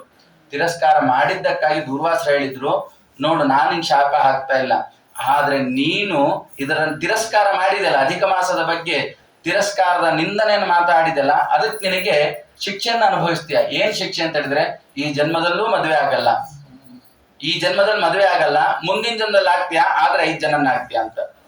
ಏನ್ ಪ್ರಾರಬ್ಧ ರೀ? 5 ಜನನ್ನ ಆಗ್ತಂದ್ರೆ ಲೋಕ ಇದು, 5 ಜನನ್ನ ಆಗ್ತೇ ಅಂತ ಹೇಳಿ ಅದನ್ನ ತಪ್ಪಿಸ್ಕೊಳ್ಬೇಕು ಅಂತ ರುದ್ರದೇವರನ್ನ ಕುರಿತು ತಪಸ್ಸು ಮಾಡ್ತಾಳೆ ಆ ಹುಡುಗಿ. ತಪಸ್ಸು ಮಾಡಿ ರುದ್ರದೇವರು ಹೇಳ್ತಾಳೆ, ಇಲ್ಲ ನೀನು ಅಧಿಕ ಮಾಸದ ತಿರಸ್ಕಾರವನ್ನು ಮಾಡಿದ್ಯಾ, ಋಷಿಗಳು ಹೇಳಿದಾಗೇನೆ ಈ ಜನ್ಮದಲ್ಲಿ ನಿಂಗೆ ಮದ್ವೆ ಆಗಲ್ಲ, ಮದ್ವೆ ಆಗತ್ತೆ ಮುಂದಿನ ಜನ್ಮದಲ್ಲಿ ಆಗತ್ತೆ, ಸಂತೋಷ ಪಟ್ಟು ಅದು 5 ಜನದ ಜೊತೆಗೆ ಆಗತ್ತೆ. ಶಾಪನೋ ವರನೋ ಇದು, ವರ ಕೇಳ್ಬೇಕು ಅಂತ ಇಷ್ಟು ವರ್ಷ ತಪಸ್ಸು ಮಾಡಿದ್ಲು, ಆದ್ರೆ ವರ ಶಾಪ ಆಗಿಬಿಡ್ತು. ಏನ್ ಮಾಡಿ ಮುಂದಿನ ಜನ್ಮದಲ್ಲಿ ಹುಟ್ಟಿದ್ದು. ಆದ್ರೆ ಯಾರಿಗೂ ಗೊತ್ತಿಲ್ಲ, ಇವತ್ತಿನ ದಿವಸ ಎಲ್ಲರೂ ದ್ರೌಪದಿಯ ಬಗ್ಗೆ ಅವಮಾನದ ಮಾತನಾಡ್ತಾರೆ. ದ್ರೌಪದಿ 5 ಜನ ಗಂಡಂದ್ರು. ಈ ಸಮಸ್ಯೆ ನಮಗಲ್ಲ, ಈ ಸಮಸ್ಯೆ ಅಪ್ಪನಿಗೆ ಬಂದಿತ್ತು. ದೃಪದನೇ ಅಯ್ಯೋ ಅನ್ಕೊಂಡ್ಬಿಟ್ಟ, ಏನಿದು ಕುಂತಿ ಹೇಳಿದ್ಲಂತೆ 5 ಜನನ್ನು ಮದುವೆ ಮಾಡ್ಕೊಂತ, 5 ಜನನ್ ಮದುವೆ ಮಾಡ್ಲಿಕ್ಕೆ ನಾನು ಹುಚ್ಚನ? 5 ಜನಕ್ಕೆ ದಾರಿ ಅದು ಕೊಡ್ಲಿಕ್ಕೆ ಆಗತ್ತಾ? ಕನ್ಯಾದಾನ ಒಬ್ಬನಿಗೆ ಮಾಡ್ಲಿಕ್ಕೆ ಆಗೋದು, ನಾನು 5 ಜನಕ್ಕೆ ಮಾಡೋದಿಲ್ಲ. ಇದು ಲೋಕ ವಿಚಿತ್ರ ಇದು. ಆಗ ಎಲ್ಲದಕ್ಕೂ ಸೊಲ್ಯೂಷನ್ ಮತ್ತೆ ವೇದವ್ಯಾಸ ದೇವರು, ಕೃಷ್ಣ ಪರಮಾತ್ಮನೆ. ವೇದವ್ಯಾಸ ದೇವರು ಬಂದು ಹೇಳ್ತಾ ಇದ್ದಾರೆ, ನೋಡಪ್ಪ ದ್ರೌಪದಿ ಒಬ್ಳೇ ಇಲ್ಲ ಅಲ್ಲಿ, ದ್ರೌಪದಿ ಒಬ್ಳೇ ಇಲ್ಲ. ಇದನ್ನೆಲ್ಲ ತಿಳ್ಕೊಳ್ಬೇಕು. ಇದನ್ನ ಮಧ್ವಾಚಾರ್ಯರು ಮಾತ್ರ ಉಲ್ಲೇಖ ಮಾಡಿರುವಂತದ್ದು, ಇನ್ಯಾವ ಮತಾಚಾರ್ಯರು ಹೇಳಿಲ್ಲ ದ್ರೌಪದಿಯ ಪಂಚಪತಿತ್ವ ರಹಸ್ಯವನ್ನ. ದ್ರೌಪದಿ ಅಂದ್ರೆ ಒಬ್ಳೇ ಹೆಂಗಸು, ಆ ಜೊತೆಗೆ 5 ಜನ ಇದ್ರು ಗಂಡಂದಿರು ಅಂತ ಹೇಳ್ತಾರೆ. ಈಗಲೂ ಏನಾರು ಬೈಯೋದಿದೆ, ದ್ರೌಪದಿ ಅಂತ ಬೈತಾರೆ, ಪಾಂಚಾಲಿ ಅಂತ ಬೈತಾರೆ. ದ್ರೌಪದಿ ನಿತ್ಯದಲ್ಲಿಯೂ ಸ್ಮರಣೆ ಮಾಡುವಂತಹ ಪತಿವ್ರತ ಸ್ತ್ರೀ ಅವಳು. ಅಹಲ್ಯ, ದ್ರೌಪದಿ, ಸೀತಾ, ತಾರಾ, ಮಂಡೋದರಿ ತತ ಅಂತ ಬೆಳಗ್ಗೆದ್ದು ನಾವು ಅವಳನ್ನ ಸ್ಮರಣೆ ಮಾಡ್ತಾ ಇದ್ದೇವೆ. ಹಾಗಾದ್ರೆ ದ್ರೌಪದಿಯ ಪಂಚಪತಿತ್ವವನ್ನ ಮಧ್ವಾಚಾರ್ಯ ಹೇಳ್ತಾರೆ. ದ್ರೌಪದಿ, ಈಗ ನಾವು ಹೊರಗಡೆ ಬಿಲ್ಡಿಂಗ್ ಕಾಂಪ್ಲೆಕ್ಸ್ ನೋಡ್ತೇವೆ, ಬಿಡೆ ಕಾಂಪ್ಲೆಕ್ಸ್ ನೋಡಿದ್ರೆ ಒಂದೇ ಬಿಲ್ಡಿಂಗು, ಅದ್ರಲ್ಲಿ ಬಟ್ಟೆ ಅಂಗಡಿನೂ ಇರುತ್ತೆ, ತಿನ್ನೋ ಅಂಗಡಿನೂ ಇರುತ್ತೆ, ರೈಲ್ವೆ ಟಿಕೆಟ್ ಮಾಡೋದು ಇರುತ್ತೆ, ಬೇಕಾದಷ್ಟು ಶಾಪ್ಗಳಿರುತ್ತೆ. ಹಾಗೆ ದ್ರೌಪದಿ ಭಾರತೀ ದೇವಿಯ ಅವತಾರ. ಅವ್ರಿಗೆಲ್ಲ ಪಾರ್ವತಿ ಇದ್ಲು ಆ ದೇಹದಲ್ಲಿ, ಇಂದ್ರನ ಹೆಂಡತಿ ಆದಂತ ಶಚಿ ದೇವಿ ಇದ್ಲು, ಅಶ್ವಿನಿ ದೇವತೆಗಳ ಹೆಂಡತಿ ಆದಂತ ಉಷೆ ಇದ್ಲು. ಇವರೆಲ್ಲರೂ ಕೂಡ ಬ್ರಹ್ಮದೇವರ ಮುಂದೆ ವಿಲಾಸವನ್ನು ತೋರಿಸ್ತಾ ಇದ್ದಂತೆ. ಮೇಲಿನ ಲೋಕದಲ್ಲಿ ವಿಲಾಸವನ್ನು ತೋರಿಸ್ಬೇಕಾದ್ರೆ ಬ್ರಹ್ಮದೇವರು ಶಾಪ ಕೊಟ್ರಂತೆ, ನೀವೆಲ್ಲ ಕೆಳಗಡೆ ಹೋಗಿ ಮನುಷ್ಯ ಜನ್ಮದಲ್ಲಿ ಹುಟ್ಟಿ ಅಂತ. ಮನುಷ್ಯ ಜನ್ಮ ಅಂದ್ರೆ ಅವ್ರಿಗೆ ನರಕ. ನಮ್ಗೆಲ್ಲ ಬಹಳ ಖುಷಿ ಮನುಷ್ಯ ಜನ್ಮ ಅಂದ್ರೆ. ಏನ್ ಸಂಡೇಗಳು ಬರುತ್ತಾ ಚರ, ಏನು ಕಂಟಿನ್ಯೂಸ್ ಬ್ಯಾಕ್ ಟು ಬ್ಯಾಕ್ ನಮ್ಗೆ ಹಾಲಿಡೇ ಇದೆ, ಎಲ್ಲರೂ ಟ್ರಿಪ್ ಹೋಗ್ಬಿಡ್ತೀವಿ ಪ್ರವಾಸ ಅಂತ, ನಮ್ಗೆಲ್ಲ ಭಾರಿ ಖುಷಿ. ದೇವತೆಗಳಿಗೆ ಇದು ನರಕ, ಮನುಷ್ಯ ಜನ್ಮನ ಅಂತ ಹೌಹಾರಿ ಬಿಡ್ತಾರೆ. ಕೊನೆಗೆ ಭಾರತೀ ದೇವಿಯಲ್ಲಿ ಪ್ರಾರ್ಥನೆಯನ್ನು ಮಾಡಿ, ಭಾರತೀ ದೇವಿಯಲ್ಲಿ ಆವೇಶಯುಕ್ತರಾಗಿ ಭಾರತೀ ದೇವಿಯಲ್ಲಿ ಅವರೆಲ್ಲ ಸೇರ್ಕೊಂಡಿದ್ರು. ಪಾರ್ವತಿ ಇದ್ಲು, ಯಮಧರ್ಮರಾಜನ ಹೆಂಡತಿ ಆದಂತಹ ಶ್ಯಾಮಲೆ ಇದ್ಲು, ಅರ್ಜುನನ ಹೆಂಡತಿ ಆದಂತಹ ಶಚಿ ಇದ್ಲು, ಉಷೆ ಇದ್ಲು, ಇವರೆಲ್ಲ ಇದ್ರು. ಯಾರ ಜೊತೆ ಅವಳು ಇರ್ತಾಳೋ, ಧರ್ಮರಾಜನ ಜೊತೆಗೆ ಇದ್ರೆ ಅಲ್ಲಿ ಅವರೆಲ್ಲ ಉಳಿದವರಿಗೆಲ್ಲ ಮರಣದ ಸ್ಥಿತಿ. ಉಳಿದವಳು ಯಾರಿಗೆ? ಶ್ಯಾಮಲೆಗೆ ಮಾತ್ರ ಎಚ್ಚರದ ಸ್ಥಿತಿ. ಅದಕ್ಕೆ ಅಲ್ವ ಅರ್ಜುನ ತೀರ್ಥಯಾತ್ರೆಗೆ ಹೋಗಿದ್ದು. ಧರ್ಮರಾಜನ ಜೊತೆಗಿದ್ದಾಗ ಅವನು ಹೋದ ಅನ್ನೋದಕ್ಕೋಸ್ಕರನೇ ಪ್ರಾಯಶ್ಚಿತ್ತಕ್ಕಾಗಿ ತೀರ್ಥಯಾತ್ರೆಗೆ ಹೋಗ್ತಾನೆ. ಹಾಗಾಗಿ ದ್ರೌಪದಿ ದೇವಿಗೂ ಕೂಡ, ಅಂದ್ರೆ ಇದರ ಅರ್ಥ ಈ ಅಧಿಕ ಮಾಸದ ತಿರಸ್ಕಾರವನ್ನ ಮಾಡಬಾರ್ದು, ಅದು ಶಾಪಕ್ಕೆ ಗುರಿ ಆಗ್ತೇವೆ ಅಂತ. ಕೆಲವೊಮ್ಮೆ ನಾವೆಲ್ಲ ಹೇಳ್ತೇವೆ, ಚಿಕ್ಕ ಮಕ್ಳಿದ್ದಾರೆ ಅವರೆಲ್ಲ ಮಾಡೋದು ಬೇಡವಲ್ಲ ಆಚಾರ್ಯ, ನಾವು ಮಾತ್ರ ಮಾಡಿದ್ರೆ ಸಾಕಲ್ವಾ? ಎಲ್ಲರೂ ಮಾಡ್ಬೇಕಂತೆ. ಹುಡುಗ ಹುಡುಗಿ, ಚಿಕ್ಕ ಮಗು ಚಿಕ್ಕ ಹುಡುಗಿ ಎಲ್ಲರೂ ಕೂಡ ಈ ಅಧಿಕ ಮಾಸದ ಆಚರಣೆಯನ್ನ ಮಾಡ್ಬೇಕಂತೆ. ಹಾಗಾಗಿ ಅಧಿಕ ಮಾಸದ ವರ್ಜವನ್ನ, ನಿಂದನೆಯನ್ನ ಯಾವತ್ತೂ ಕೂಡ ಮಾಡಬಾರ್ದು ಅಂತ ಅವನ ಕಥೆಯನ್ನ, ಆ ದ್ರೌಪದಿಯ ಕಥೆಯನ್ನ ಹೇಳಿದ್ದಾರೆ. ಒಟ್ಟಿಗೆ ಹೇಳೋದಾದ್ರೆ ಇವೆಲ್ಲ ಕರ್ಮ. ಈ ಅಧಿಕ ಮಾಸದಿಂದಾಗಿ ಜ್ಞಾನವನ್ನ ಪಡೆದುಕೊಳ್ಳಬೇಕಾದದ್ದು ಮುಖ್ಯವಾದ ಗುರಿ. ಅಧಿಕ ಮಾಸ ಎಲ್ಲದಕ್ಕೂ ಕರ್ಮ. ಜ್ಞಾನ ಸಿದ್ಧಿ ಆಗಬೇಕು ಅಂತ ಹೇಳಿದಾಗ ಅದಕ್ಕೆ ಕರ್ಮ ಮುಖ್ಯ ಆಗುತ್ತೆ. ಕರ್ಮ ಅಂತ ಹೇಳಿದ್ರೆ ಸ್ನಾನ, ಜಪ, ಸಂಧ್ಯಾ ವಂದನೆ, ದೇವರ ನಾಮಗಳು, ಭಜನೆ, ಹರಿನಾಮ ಸಂಕೀರ್ತನೆ, 4 ಜನಕ್ಕೆ ಉಪಕಾರ ಮಾಡೋದು, ಇದೆಲ್ಲ ದೇವರ ಪೂಜೆ ಅನ್ನೋದು. ಆಫೀಸ್ ಕೆಲಸ ಮಾಡೋದಾದ್ರೂ ಕೂಡ ಇದು ದೇವರ ಪೂಜೆ. ಎಲ್ಲೋ ಹೊರಗೆ ಹೋಗ್ತಾ ಇದ್ರು ಕೂಡ ಇದು ದೇವಸ್ಥಾನಕ್ಕಾಗಿ ಹೋಗ್ತಾ ಇದ್ದೇನೆ ಅಂತ ಈ ಅನುಸಂಧಾನದಿಂದ ನಾವು ಮಾಡ್ತಾ ಹೋದ್ರೆ ಕರ್ಮ ಶುದ್ಧಿ ಆಗತ್ತೆ. ಶುದ್ಧಿ ಆಯ್ತು ಅಂತ ಹೇಳಿದಾಗ ಅಂತಃಕರಣ ನೈರ್ಮಲ್ಯ ಆಗತ್ತೆ, ಶುದ್ಧಿ ಆಗತ್ತೆ. ಆಗ ಅಲ್ಲಿ ದೇವರ ಧ್ಯಾನ ಇದೆಲ್ಲ ಮಾಡ್ಲಿಕ್ಕೆ ಸಾಧ್ಯ. ನೀವು ಕೇಳುವಂತ ಪ್ರವಚನ ಇದು ದೇವರ ಬಗ್ಗೆ, ಇದು ಕಿವಿಯಲ್ಲಿ ಹೋಗುತ್ತೆ, ಮನನ ಮಾಡ್ಲಿಕ್ಕೆ ಸಾಧ್ಯ. ನಾವು ಮನನ ಮಾಡ್ಲಿಕ್ಕೆ ಆಗೋದೇ ಇಲ್ಲ.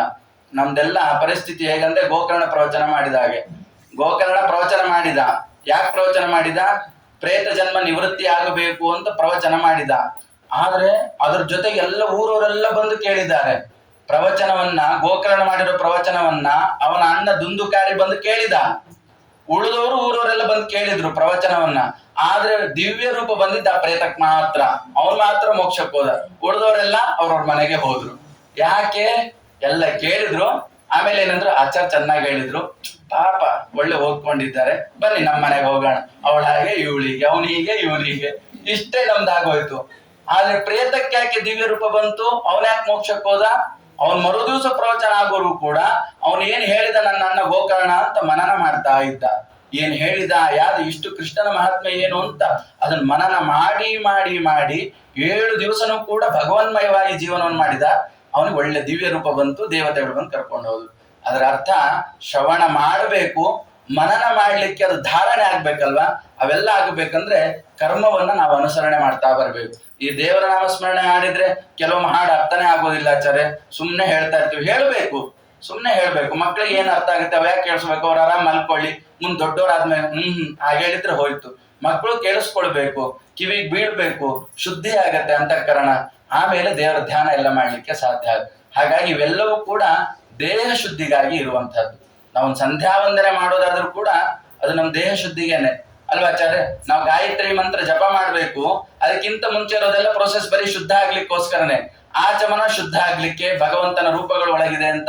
ಪ್ರಾಣಾಯಾಮ ಶುದ್ಧೀಕರಿಸಲಿಕ್ಕೋಸ್ಕರ, ಭಗವಂತನ ಧ್ಯಾನ ಮಾಡ್ಲಿಕ್ಕೋಸ್ಕರ. ಸಂಕಲ್ಪ ಇದು ಜಲ, ಮತ್ತೆ ಮಾರ್ಜನ ಶುದ್ಧಿಗೋಸ್ಕರ ದೇಹ ಶುದ್ಧಿ, ಜಲಾಭಿಮಂತ್ರಣ ದೇಹ ಶುದ್ಧಿಗೋಸ್ಕರ, ಮತ್ ಪಾಪ ಪುರುಷ ವಿಸರ್ಜನ, ಆಸನ ಶುದ್ಧಿ, ಭೂತೋಚ್ಚಾಟನ, ಇವೆಲ್ಲ ಶುದ್ಧಿ ಪ್ರಕ್ರಿಯೆ. ಒಂದು ಜಪ ಮಾಡ್ಲಿಕ್ಕೆ ನಾವು ಬೆಳಗ್ಗೆ ಒಂದು 20 ನಿಮಿಷ ಗಾಯತ್ರಿ ಜಪ, 20 ನಿಮಿಷ ಸರಿ ಮಾಡಲ್ಲ, ಸಂಧ್ಯಾ ಒಂದೊಂದು ಗಾಯತ್ರಿ ಜಪ ಕೂತಿರ್ತೇವೆ. ಅಷ್ಟೊಳಗೆ ಮನೆಯವ್ರು ಹೇಳ್ತಾರೆ ಕಾಫಿ ರೆಡಿ ಇದೆ ಅಂದ್ರೆ ಬಿಟ್ಟು ಒಂದ್ 5 ನಿಮಿಷ ಬರ್ತೇನೆ ಅಂತ ಮತ್ತೆ ಜಪ ಮಾಡ್ತೇವೆ. ಧ್ಯಾನ ಎಲ್ಲ ಹೆಂಡತಿ ಮನೆ ತಿಂಡಿ ಊಟದ ಕಡೆನೆ ಇರುತ್ತೆ, ದೇವರ ಕಡೆ ಧ್ಯಾನನೇ ಇರೋದಿಲ್ಲ. ಹಾಗಾದ್ರೆ ಧ್ಯಾನಕ್ಕೋಸ್ಕರವಾಗಿ, ದೇವರ ಧ್ಯಾನ ಮಾಡ್ಲಿಕ್ಕೋಸ್ಕರವಾಗಿ ಇಷ್ಟೆಲ್ಲ ಶುಚಿಯ ಪ್ರಕ್ರಿಯೆ ಇರುವಂತದ್ದು. ಹಾಗಾದ್ರೆ ಮಕ್ಕಳಿಗೆ ಇನ್ಯಾವುದೋ ಮುಂದಾದ್ಮೇಲೆ ಮಾಡ್ತಾರೆ ಅಂತಲ್ಲ, ಅವ್ರಿಗೆ ಈಗ್ಲಿಂದನೇ ಆ ಮಂತ್ರಗಳು, ಆ ಹಾಡು, ಇದೆಲ್ಲ ಮನೆಯಲ್ಲಿ ಮಾಡುವಂತದ್ದೆಲ್ಲ ಕಿವಿಗೆ ಬೀಳ್ತಾ ಇದ್ರೆ ಶುದ್ಧಿ ಆಗ್ತಾ ಹೋಗ್ತಾರೆ ಅಂತ. ಹಾಗಾಗಿ ಅಧಿಕ ಮಾಸದವನ್ನ ಯಾವತ್ತೂ ಕೂಡ ವರ್ಜೆ ಮಾಡಬಾರ್ದು, ಅದನ್ನು ಬಿಡಬಾರ್ದು ಅಂತ ಕಥೆಯನ್ನು ಹೇಳಿದ್ದಾರೆ. ಇನ್ನೊಂದೆರಡು ಕಥೆಯನ್ನು ಹೇಳ್ತಾ ಆ ಕೃಷ್ಣನ ಒಂದೆರಡು ಮಹಿಮೆಯನ್ನ ಹೇಳ್ತೇನೆ. ಭಾಗವತದಲ್ಲಿ ಬರುವಂತ ಕೃಷ್ಣನ ಮಹಿಮೆಯನ್ನ ಒಂದೆರಡು ತಿಳಿಸ್ತೇನೆ. ಇನ್ನೊಬ್ಬ ಅಧಿಕ ಮಾಸದಲ್ಲಿ ಒಬ್ಬ ಆಚರಣೆ, ಅಧಿಕ ಮಾಸದ ಆಚರಣೆಯನ್ನ ಈಗ 15 ದಿವಸ ಕಳೆದು ಹೋಗ್ಬಿಟ್ಟಿದೆ. ನೀವೆಲ್ಲ ಹೇಳ್ಕೊಡ್ರಿ ಆಚಾರ್ಯ, ಅಧಿಕ ಮಾಸದ ಮೊದಲನೇ ದಿವಸ ಇದನ್ನೆಲ್ಲ ಕೇಳಿದ್ರೆ ಇಡೀ ಅಧಿಕ ಮಾಸದ ಆಚರಣೆ ಮಾಡ್ಬಿಡ್ತಿದ್ವಿ ಅಂತ ಅಲ್ವಾ. ಅಧಿಕ ಮಾಸದ ಆಚರಣೆ 15 ದಿವಸ ಹೋಗಿದ್ದು ಹೋಯ್ತು, ಮುಂದಿಂದ ಯೋಚನೆ ಮಾಡಿ. ಅದೇ ಬುದ್ಧಿವಂತರ ಲಕ್ಷಣ ಅಲ್ವಾ. ಅದಕ್ಕೆ ಹೇಳ್ತಾನೆ, ಒಬ್ಬ ಮೇಧಾವಿಯಾದಂತಹ ಒಬ್ಬ ಬ್ರಾಹ್ಮಣ, ಆದ್ರೆ ಅವನಿಗೆಲ್ಲ ವಯಸ್ಸಾಗ್ತಾ ಬಂದ್ಬಿಟ್ಟಿತ್ತು, ಮುದಿ ವಯಸ್ಸಾಗ್ಬಿಟ್ಟಿತ್ತು. ಆದ್ರೂ ಅವನೇನ್ ಹೇಳ್ದ, ಅಧಿಕ ಮಾಸ ಬಂದಿದೆ, ಸುಮ್ಮನೆ ಕಳ್ಕೊಳ್ಬೇಕಲ್ಲ ಅಧಿಕ ಮಾಸವನ್ನ, ನನಗೆ ಎದ್ದು ಕೂಡೋದು ಕಷ್ಟ ಆಗ್ತಾ ಇದೆ. ಹಾಗಾಗಿ ನನ್ನ ಕೈಯಲ್ಲಿ ಒಂದಾಗುತ್ತೆ, ಏನು, ಮೌನಾಚರಣೆಯನ್ನ ಮಾಡ್ತೇನೆ. ಇದು ಬಹಳ ದೊಡ್ಡ ವ್ರತ, ಇದು ಮಾಡಿ ನೋಡೋಣ. ಒಂದು ಅರ್ಧ ಗಂಟೆ ಮೌನವಾಗಿ ಕೂತ್ಕೊಳ್ಳೋದಿಲ್ಲ. ಅಲ್ಲಿ ಉದುರಿ ಹೋದ್ರು ಕೂಡ ಏನಾದ್ರು ಅಂತಾನೆ ಹೇಳ್ತಾ ಇರ್ತೀವಿ. ನಾವು ಊಟದಲ್ಲಿ ಮೌನ ಮಾಡ್ತಿರ್ತೀವಿ, ಮಾತೊಂದು ಆಡಿರೋದಿಲ್ಲ, ಎಲ್ಲ ಮಾತಾಡಿರ್ತೇವೆ. ಊಟದಲ್ಲಿ ಮತ್ ಮೌನ, ಊಟದಲ್ಲಿ ಮಾತಾಡಲ್ಲ ಆಚಾರ. ಮತ್ತೆಲ್ಲ ಬೇಕಾದ ಕೇಳಾಕ್ಸೊಳ್ತೀವಿ, ಸ್ವೀಟ್ ತಾ ಖಾರ ತಾ ಎಲ್ಲ ಹೇಳ್ತಿರ್ತೀವಿ, ಎಲ್ಲ ಸನ್ನೆಯಲ್ಲೇ ಹೇಳಿ ಮುಗಿಸ್ಬಿಡ್ತೇವೆ. ಬಾಯಿ ಒಂದು ಬಂದಿರೋದಿಲ್ಲ ಅಷ್ಟೇ, ಎಲ್ಲ ಮಾತಾಡಿರ್ತೇವೆ.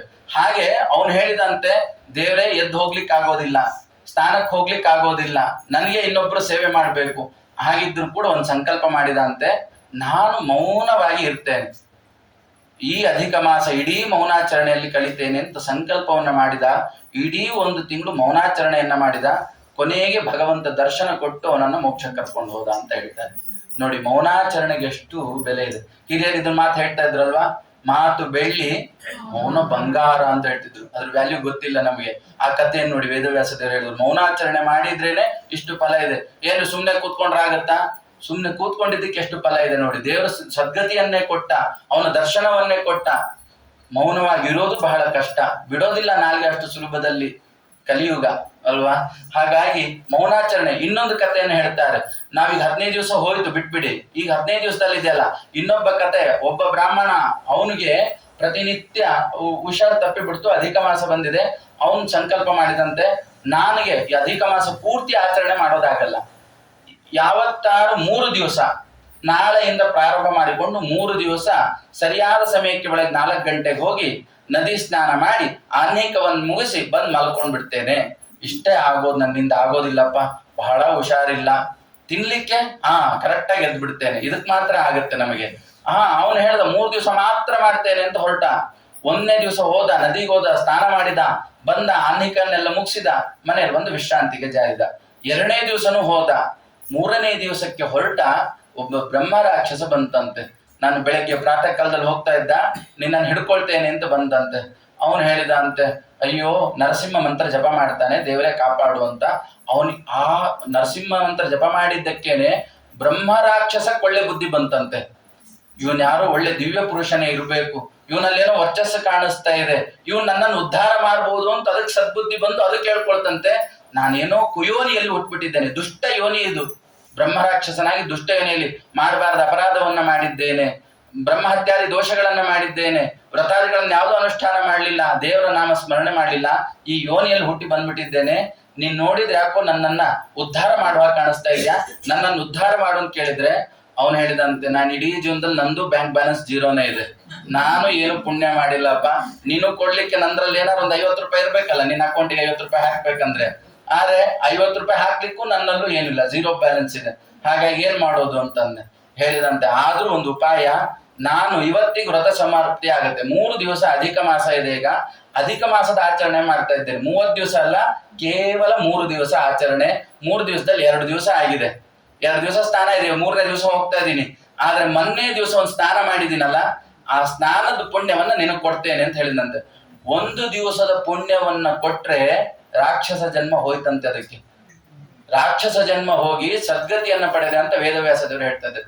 1 ದಿವಸದ ಸರಿಯಾದ ಕಾಲಕ್ಕೆ ಮಾಡಿದ್ದಕ್ಕೆ, ಇನ್ನೊಂದು ಇಂಪಾರ್ಟೆಂಟ್ ಇದು ಕೇಳಿ, ಸರಿಯಾದ ಕಾಲಕ್ಕೆ ಮಾಡಿದ್ದಕ್ಕೆ, ಸರಿಯಾದ ಕಾಲಕ್ಕೆ ಏನು ಮಾಡ್ಲಿಲ್ಲ ಅಂದ್ರೆ ಎಲ್ಲ ಅಸ್ತವ್ಯಸ್ತ ಆಗುತ್ತೆ. ದಿನನಿತ್ಯ ಒಂದೇ ರೊಟೇಷನ್ ಇರುತ್ತೆ, 8 ಗಂಟೆಗೆ ಊಟ, 8:30 ರಾತ್ರಿ ಊಟ ಅಂದ್ರೆ ಅಷ್ಟೇ ಮಾಡ್ತೀವಿ. ಒಂದ್ ದಿವಸ ಊಟ ತಪ್ಪಿಸಿ 10 ಗಂಟೆಗೆ ಮಾಡಿ ನೋಡೋಣ, ಆಮೇಲೆ ಗ್ಯಾಸ್ಟ್ರಿಕ್ ಅದೆಲ್ಲ ಪ್ರಾಬ್ಲಮ್ ಶುರು ಆಗ್ಬಿಡುತ್ತೆ ಅಲ್ವಾ. ಆರೋಗ್ಯ ದೇಹವೇ ಹಾಳಾಗ್ಬೇಕಾದ್ರೆ ಪ್ರತಿನಿತ್ಯ ನಾವು ಸ್ನಾನ ಮಾಡ್ಬೇಕು, ಅದೇ ಟೈಮ್ ಸಂಧ್ಯಾ ವಂದನೆ ಮಾಡ್ಬೇಕು, ಉಪವಾಸಾದಿ ವ್ರತಗಳನ್ನ ಸಾಯಂಕಾಲ ಹೊತ್ತೇ ದೀಪ ಹಚ್ಚಬೇಕು. ಏನ್ ನಡೆಯುತ್ತೆ ಬಿಡಿ, 8 ಗಂಟೆ ಆದ್ರೂ ಹಚ್ಚೋಣ, 8 ಗಂಟೆ ಅಂದ ಮೇಲೆ ಹಚ್ಚೋದು, ಬೆಳಿಗ್ಗೆ ಯಾವಾಗ್ಲೂ ಹಚ್ಚೋದು ದೀಪ, 8 ಗಂಟೆಗೆ ಎದ್ದು ಸ್ನಾನ ಮಾಡಿ ಅವಾಗ ದೀಪ ಹಚ್ಚೋದು, ಹಚ್ಚಿರ್ತೇವೆ ಅಷ್ಟೇ, ಅದಕ್ಕೇನು ಫಲ ಇರೋದಿಲ್ಲ. ಫಲ ಬೇಕಾ, ಸರಿಯಾದ ಸಮಯಕ್ಕೆ ಮಾಡಿ ಅಂತ ಹೇಳ್ತಾ ಇದ್ದಾರೆ. ಸರಿಯಾದ ಸಮಯಕ್ಕೆ ಮಾಡಿದ್ರೆ ಅದಕ್ಕೆ ಒಳ್ಳೆ ಫಲ. ಅವನು ಹೇಳಿದ 1 ದಿವಸ ಸ್ನಾನದ ಫಲ ಕೊಡ್ತೇನೆ ಅಂದಿದ್ದಕ್ಕೆ ಬ್ರಹ್ಮ ರಾಕ್ಷಸ ಜೀವನವೇ ಹೋಯ್ತು, ಒಳ್ಳೆ ಸದ್ಗತಿಯನ್ನ ಪಡೆದ. ಹಾಗಾಗಿ ಇನ್ನೂ 15 ದಿವಸ ಟೈಮ್ ಇದೆ ನಮಗೆ. ಹಾಗಾಗಿ ಹರಿನಾಮ ಸಂಕೀರ್ತನೆ ಮಾಡ್ತೇನೆ, ಬರೀತೇನೆ, 4 ಜನಕ್ಕೆ ಉಪಕಾರ ಮಾಡ್ತೇನೆ, ಮಕ್ಕಳಿಗೆ ಅದನ್ನು ಹೇಳಿಸ್ತೇನೆ. ಯಾರು ಕೊಡಲ್ಲ ಪುಣ್ಯ? ವ್ಯಾಸರೇ ಹೇಳ್ತಾ ಇದ್ರೆ ನಾನು ಪುಣ್ಯ ನೀವ್ಯಾರ? ದೊಡ್ಡವರೆಲ್ಲ ಮಾಡೋದು ಇನ್ನೊಬ್ಬರ ಪುಣ್ಯ ಕೊಡ್ಲಿಕ್ಕೋಸ್ಕರನೇ ದೊಡ್ಡವ್ರು ಮಾಡೋದು. ಅವ್ರದೆಲ್ಲ ಜೀವನ ಸಾರ್ಥಕ್ಯ ಅವ್ರದ್ದು. ಅವರೆಲ್ಲ ಇನ್ನೊಬ್ರಿಗೆ ಧಾರೆ ಎರೆದು ಕೊಡ್ತಾ ಇದ್ರು. ಇತ್ತೀಚಿನವರೆಗೂ ದಾರಿ ಗೋಪಾಲದಾಸರು ಎಲ್ಲ ಆಯುಷ್ಯ ದಾನ ಮಾಡಿದವರು. ನಮಗೆ ಯೋಗ್ಯತೆ ಇಲ್ಲ, ನಾವೆಲ್ಲೋ ಈಗ್ಲೂ ಇರ್ತಾರೆ, ನಮಗ್ ಗೊತ್ತಾಗಲ್ಲ, ಎಲ್ಲೋ ಜಡ ಬರುತ್ತಂತಾರೆ, ಎಲ್ಲೋ ಬದುಕ್ತಾ ಇರ್ತಾರೆ ಅವರೆಲ್ಲ. ಆಗ್ಲೂ ಈಗ್ಲೂ ಗುರುಗಳಲ್ಲಿ ಅಂತವ್ರು ನಾವು ನೋಡ್ತಾ ಇದ್ದೇವೆ. ಹಾಗಾಗಿ ಅಂತವ್ರ ಚರಿತ್ರೆನೇ ಹಾಗಿರುತ್ತೆ. ಇನ್ನೊಬ್ಬರಿಗೆ ದಾನ ಮಾಡಿ ಕುಯ್ಯಲ್ಲಿ ಹುಟ್ಟಿದ್ರು ಕೂಡ ಅವರನ್ನು ಉದ್ಧಾರ ಮಾಡುವ ಶಕ್ತಿ ಸಾಮರ್ಥ್ಯ ಆ ವ್ರತಗಳಿಗಿದೆ ಅಂತ. ಮನುಷ್ಯರಿಗೆ ನಮಗಿಲ್ಲ, ವ್ರತಕ್ಕಷ್ಟು ಪ್ರಭಾವ ಇದೆ, ಮಂತ್ರಕ್ಕಷ್ಟು ಪ್ರಭಾವ ಇದೆ. ಮಂತ್ರದ ಮಹಿಮೆ ಒಂದಂತ ಹೇಳ್ತೀನಿ ನೋಡಿ, ಮಂತ್ರಕ್ಕೆ ಎಷ್ಟು ಪವರ್ ಇದೆ ಅಂತ ಹೇಳಿದ್ರೆ, ನಾವು ಮಂತ್ರ ಸುಮ್ಮನೆ ಅಂತ ತಿಳ್ಕೊಂಡ್ ಬಿಡ್ತೇವೆ. ಯವನಾಶ್ವ ಅಂತ ರಾಜ, ಯವನಾಶ್ವ ರಾಜನಿಗೆ 100 ಜನ ಹೆಣ್ಣಂದಿರು. ಬಬ್ಬಾ ಅಂತ ಹೇಳ್ಕೊಳ್ಬೇಡಿ, 100 ಜನ ಒಂದೇ ಕಷ್ಟ, 100 ಜನ 100 ಜನ ಹೆಣ್ಣಂದಿರಿದ್ರು ಕೂಡ ಸಂತಾನ ಆಗಿರ್ಲಿಲ್ಲ. ಸಂತಾನ ಆಗಬೇಕು ಅಂತ ಹೇಳಿ ಅವನು ನಾನಾ ವ್ರತಗಳನ್ನ ಮಾಡ್ತಾನೆ, ಆಗ್ಲಿಲ್ಲ. ಕೊನೆಗೆ ಹೇಳ್ತಾರೆ ಋಷಿಗಳೆಲ್ಲ, ನೀನ್ ರಾಜ ಅಪ್ಪ, ನಿನಗ್ ಸಂತಾನ ಆಗ್ತಾ ಇದ್ರೆ ಹೇಗೆ, ನಿನಗೊಂದು ಸಂತಾನ ಆಗುವ ಹಾಗೆ ಒಂದು ಯಾಗ ಮಾಡ್ತೇವೆ ಅಂತ ಹೇಳಿ ಎಲ್ಲ ಋಷಿಗಳು ಕೂತ್ಕೊಂಡು ಸಂತಾನ ಆಗುವಂತ ಮಂತ್ರವನ್ನೆಲ್ಲ ಪಠಿಸಿದ್ರು. ದೇವಕಿ ಸುತ ಗೋವಿಂದ ವಾಸುದೇವ ಜಗತ್ಪತೆ, ನೀನೇ ನಮಗೆ ಮಕ್ಕಳನ್ನ ನಮ್ಮ ರಾಜನಿಗೆ ಕರುಣಿಸ್ಬೇಕು ಅಂತ ಎಲ್ಲ ಮಂತ್ರವನ್ನ ಒಂದು ಕಲಶದಲ್ಲಿ ಅಭಿಮಂತ್ರಿಸಿದ್ರು. ಮಂತ್ರ ಎಲ್ಲ ಜಪ ಮಾಡಿದ್ರು, ಕಲಶವನ್ನು ಮುಟ್ಕೊಂಡು ಜಪ ಮಾಡಿದ್ರು. ಮರು ದಿವಸ ಹೋಮ, ಹಿಂದಿನ ದಿವಸ ಕಲಶ ಸ್ಥಾಪನೆ ಮಾಡಿದ್ದಾರೆ. ಯವನಾಶ್ವ ರಾಜ ವಿಧಿ ಆಟ ಇದು. ಯವನಾಶ್ವ ಮಂತ್ರಕ್ಕಿರೋ ಶಕ್ತಿ ಸಾಮರ್ಥ್ಯವನ್ನ ತೋರಿಸುವಂತಹ ಕಥೆ ಇದು. ಯವನಾಶ್ವ ರಾಜ ರಾತ್ರಿ ಮಲಗಿದ್ದಾನೆ. ಅವನಿಗೆ ರಾತ್ರಿ ಹೊತ್ತು ನೀರಡಿಕೆ ಆಯ್ತು. ನೀರಡಿಕೆ ಆದ ಸಾಧಾರಣ ಪಕ್ಕದಲ್ಲಿ ಇಟ್ಕೊಂಡಿರ್ತಾರೆ. ಅವನ ಪ್ರಾರಬ್ಧ ನೀರಡಿಕೆ ಆಯ್ತು ಅಂತ ಹೊರಗಡೆ ಎದ್ದು ಬಂದ ನೋಡ್ದ, ಎಲ್ಲೂ ಸಿಗ್ಲಿಲ್ಲ. ನಿದ್ದೆ ಗಣ್ಣಲ್ಲಿ ಅಲ್ಲೇ ಕಲಶ ಇತ್ತು. ಕಾಯಿ ತಗದ, ಮಾನ್ಕುಡಿ ಎಸದ, ನೀರು ಕುಡ್ದ. ನೀರು ಕುಡ್ದಿದ್ದೆ ತಡ, ಮರುದಿವ್ಸ ಋಷಿಗಳು ಬಂದು ನೋಡ್ತಾರೆ, ಕಲಶನೇ ಖಾಲಿ ಆಗಿದ್ಯಲ್ಲೋ, ನೀರೇ ಇಲ್ಲ. ಆಮೇಲೆ ನೋಡ್ತಾನೆ, ಏನಾಯ್ತು ಅಂತ ಕೇಳಿದ್ರೆ ಯವನೇಶ್ವರ ರಾಜ ಹೇಳ್ತಾನೆ, ಇಲ್ಲ ನೀರಡಿಕೆ ಆಯ್ತು ಅಂತ ಬಹುಶಃ ನಾನೇ ಕುಡ್ದಿರ್ಬೇಕು ಅಂತ. ಅವ್ರು ಋಷಿಗಳೆಲ್ಲ ಅನ್ಕೊಳ್ತಾರೆ, ಏನಾಗ್ಬೇಕು ಅದು ಹಾಗೆ ಆಗತ್ತೆ, ಯಾರು ತಪ್ಪಿಸ್ಲಿಕ್ಕ? ನರಚಿತ್ತ ಏನು ನಡೆಯಲ್ಲ, ಹರಿಚಿತ್ತವೇ ಚಿತ್ತ. ಹರಿಚಿತ್ತ ಏನಿದೆಯೋ ನೋಡೋಣ ಅಂತ ಹೇಳ 3 ತಿಂಗಳಾಯ್ತು, ಗರ್ಭಿಣಿ ಆಗ್ಬಿಟ್ಟ ರಾಜ. ಇದು ಮಂತ್ರದ ಶಕ್ತಿ, ಮಂತ್ರದ ತಾಕತ್ತು ಇದು. ಮಂತ್ರ ನೋಡಿ, ಮಂತ್ರ ತಾಕತ್ತು. ಗೋಕರ್ಣ ಹುಟ್ಟಿದ್ದ ಹಾಗೆ ಅಲ್ವಾ? ಮಾವಿನ ಹಣ್ಣಲ್ಲಿ ಅಭಿಮಂತ್ರಿಸಿ ಪಶುಗೆ ಹಾಕಿದ್ರೆ ಗೋಕರ್ಣ ಹೊಟ್ಟೆಯಲ್ಲಿ ಕರು ಹುಟ್ಟಲಿಲ್ಲ, ಮನುಷ್ಯ ಹುಟ್ಟಿದ. ಅಲ್ವಾ? ಮಂತ್ರಕ್ಕಿರುವ ಶಕ್ತಿ ಸಾಮರ್ಥ್ಯ. ಇಲ್ಲಿ ಯವನಾಶ್ವರಾಜ 3 ತಿಂಗಳು ಗರ್ಭಿಣಿ ಆದವನು, ಗರ್ಭವನ್ನ ಧರಿಸಿದವನು, ಆಮೇಲೆ ಮಗುವನ್ನು ಹಡೆದ, ಬಲ ಹೊಟ್ಟೆ ಸಿಡ್ಕೊಂಡು ಮಗು ಬಂತು, ಮಾಂಧಾತ ಬಂದ. ನೋಡಿ ಎಷ್ಟು ಶಕ್ತಿ ಮಂತ್ರಕ್ಕೆ. ಆ ಮಂತ್ರಕ್ಕೆ ಶಕ್ತಿ ಇದೆ, ಸಾಮರ್ಥ್ಯ ಇದೆ, ಆದ್ರೆ ನಮ್ಮಲ್ಲಿ ಇಲ್ಲ ಅಷ್ಟೇ. ಹೇಳುವವರಲ್ಲಿ ಇಲ್ಲ, ಅದು ಕಡಿಮೆ ಆಗಿದೆ. ಅನುಷ್ಠಾನ ಸಾಧನೆ ಇವೆಲ್ಲ ಇರೋದಕ್ಕಾಗಿ ಮಂತ್ರಗಳಿಗೆ ಪ್ರಾಬಲ್ಯ ಇಲ್ಲ ಅಂತ ನಾವು ತಿಳ್ಕೊಂಡ್ಬಿಡ್ತೇವೆ. ಜ್ಯೋತಿಷ್ಯಕ್ಕೆ ಬೆಲೆ ಇದೆ, ಜ್ಯೋತಿಷ್ಯ ಶಾಸ್ತ್ರ ಸತ್ಯ, ಹೇಳೋರು ಯಾರು ಅಂತ ಯೋಚನೆ ಮಾಡ್ಬೇಕಷ್ಟೇ. ಹಾಗೆ ಮಂತ್ರ ಶಕ್ತಿ ಇದೆ, ಆ ಮಂತ್ರದ ಅನುಷ್ಠಾನ ಅದರ ಬಲದಿಂದಾಗಿ ಅವೆಲ್ಲ ಕಾರ್ಯಸಿದ್ಧಿ ಆಗುತ್ತೆ. ಹಾಗಾಗಿ ಹಿರಿಯರೆಲ್ಲ ಅನುಷ್ಠಾನ ವ್ರತಾನುಷ್ಠಾನಗಳನ್ನೆಲ್ಲ ಮಾಡಿದ್ರೆ ಬೇರೆಯವ್ರಿಗೋಸ್ಕರವಾಗಿ ಋಷಿಮುನಿಗಳೆಲ್ಲ ಮಾಡಿ ರಾಜನನ್ನು ಉದ್ಧಾರ ಮಾಡಬೇಕು, ಮತ್ತೆ ಅವ್ರ ವಂಶ ಬೆಳಿಬೇಕು, ನಮ್ಗೆ ಅಂತಹ ರಾಜ ಬೇಕು, ಅವ್ರ ವಂಶದಲ್ಲಿ ಬಂದ್ರೆ ಅಂತಹ ಶಕ್ತಿ ಸಾಮರ್ಥ್ಯ ಇರುತ್ತೆ ಅಂತ ಅವರೆಲ್ಲ ಧಾರೆ ಇರುತ್ತಾ ಇದ್ರು. ಹಾಗಾಗಿ ನಾವು ಕೇವಲ ನಮ್ಮ ಮಕ್ಕಳಿಗೆ ಹೊಡೆದ್ರೆ ಸಾಕು, ಲೋಕಕ್ಕೆಲ್ಲ ಉಪಕಾರ ಮಾಡೋದು ಬೇಕಾಗಿಲ್ಲ. ನಮ್ಮನೆ ಮಕ್ಕಳು ಮೊಮ್ಮಕ್ಕಳಿಗೆಲ್ಲ ಹೊಡೆದ್ರೆ ಒಂದು ಸಮಾಜವನ್ನು ಕಟ್ಟಲಿಕ್ಕೆ ನಾವು ದಾರಿ ಆಗತ್ತೆ. ಹಾಗಾಗಿ ಹರಿನಾಮ ಸಂಕೀರ್ತನೆಗೆ ಬಹಳ ಪ್ರಾಮುಖ್ಯತೆಯನ್ನು ಕೊಟ್ಟಿದ್ದಾರೆ, ಅದನ್ನು ಮಾಡೋಣ ಅಂತ ಹೇಳ್ತಾ ಇನ್ನೊಂದು ಕೃಷ್ಣನ ಮಹಿಮೆಯನ್ನು ಹೇಳ್ತಾ ಇದ್ದೇನೆ. ಕೃಷ್ಣನ ಶಕ್ತಿ ಸಾಮರ್ಥ್ಯ ಯಾವಾಗ್ಲೂ ಪರೀಕ್ಷಿತ್ ಮಹಾರಾಜ ಕೇಳೋನು. ಯಾರ ಕತೆ ಹೇಳಿದ್ರು ಮೊದಲು ಕೃಷ್ಣನ್ ಕತೆ ಹೇಳ್ರಿ ಆಚಾರ್ಯ, ಇವತ್ತೊಂಚೂರು ಕೃಷ್ಣನ್ ಕತೆ ಹೇಳ್ರಿ ಶುಕಾಚಾರ್ಯ. ಕೃಷ್ಣನ್ ಕತೆ ಯಾವಾಗ ಹೇಳ್ತೀರಾ? 4ನೇ ದಿವಸದ ಕತೆ ಬಂತು, ಕೃಷ್ಣ ಸೂರ್ಯವಂಶ ಚಂದ್ರ ಕತೆ ಹೇಳಿದ್ರಿ, ಚಂದ್ರವಂಶ ಕತೆ ಹೇಳಿ, ಇನ್ ಕೃಷ್ಣನ್ ಅವತಾರ ಯಾವಾಗ ಆಗತ್ತೆ ಅವನು ಹೇಳಿ. ಯಾಕಂದ್ರೆ ಕೃಷ್ಣ ಎಂತ ಮಹಾತ್ಮ್ಯ ಅವನದು. ಕೃಷ್ಣ ನನ್ನಂತವನನ್ನು ಬದುಕಿಸಿದ್ದಾನೆ. ನಾನು ಹೊಟ್ಟೆಯಲ್ಲಿದ್ದಾಗಲೇ ಕೃಷ್ಣನನ್ನು ನೋಡಿದ್ದೇನೆ ಅಲ್ವಾ? ಪರೀಕ್ಷಿತ ಎಲ್ಲಿ ಹೊಟ್ಟೆಯಲ್ಲೇ ಸಾಯ್ಬೇಕಿತ್ತು. ದ್ರೌಣಿ ಅಂದ್ರೆ ಅಶ್ವತ್ಥಾಮ ಬಿಟ್ಟಂತ ಬ್ರಹ್ಮಾಸ್ತ್ರ ಹೊಟ್ಟೆಯಲ್ಲಿದ್ದ ಅಶ್ವತ್ಥಾಮ ಪ್ರತಿಜ್ಞೆ ಮಾಡ್ಬಿಟ್ಟಿದ್ದ ದುರ್ಯೋಧನನ್ನ ಮೆಚ್ಚಿಸ್ಲಿಕ್ಕೂ. ನೋಡಿ, ಕೆಟ್ಟವರನ್ನ ಮೆಚ್ಚಿಸ್ಬೇಕು ಅಂತ ಹೋರಾಡ್ತೇವೆ, ಜನನನ್ನ ಮೆಚ್ಚಿಸ್ಬೇಕು ಅಂತ ಬದುಕ್ತೇವೆ, ಜನಾರ್ದನನ್ನ ಮೆಚ್ಚಿಸ್ಬೇಕು ಅಂತ ಬದುಕೋದೇ ಇಲ್ಲ ನಾವು ಅಲ್ವಾ?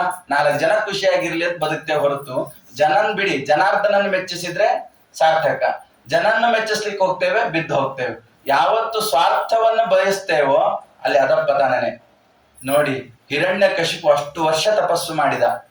ಹಿರಣ್ಯಕಶಿಪು 1000 ವರ್ಷಗಳ ಕಾಲ ತಪಸ್ಸು ಮಾಡಿ ಸ್ವಾರ್ಥವನ್ನ ಕೇಳಿದ. ಏನು? ನಾನ್ ಸಾಯ್ಬಾರ್ದು, ಅಲ್ಲಿ ಸಾಯ್ಬಾರ್ದು, ಇಲ್ಲಿ ಸಾಯ್ಬಾರ್ದು, ಮೇಲ್ ಸಾಯ್ಬಾರ್ದು, ಪ್ರಾಣಿನ್ ಸಾಯ್ಬಾರ್ದು, ಅಲ್ಲಿ ದೇವ್ರ ಅದಕ್ಕೆ ಏನು ಹೇಳಿದ? ದೇವ್ರ ಹತ್ರ ಚಮತ್ಕಾರ ನಡೆಯಲ್ಲ ಅಂತ ಹೇಳ್ತಾರೆ. ದೇವ್ರ ಹತ್ರ ಚಮತ್ಕಾರ ನಡೆಯಲ್ಲ. ಪ್ರಹ್ಲಾದನ್ ತರ ಬರೀ ನಮಸ್ಕಾರ ಮಾಡ್ತಿದ್ರೆ ಸಾಕಂತೆ, ಉದ್ಧಾರ ಆಗಿ ಹೋಗ್ತಾರಂತೆ.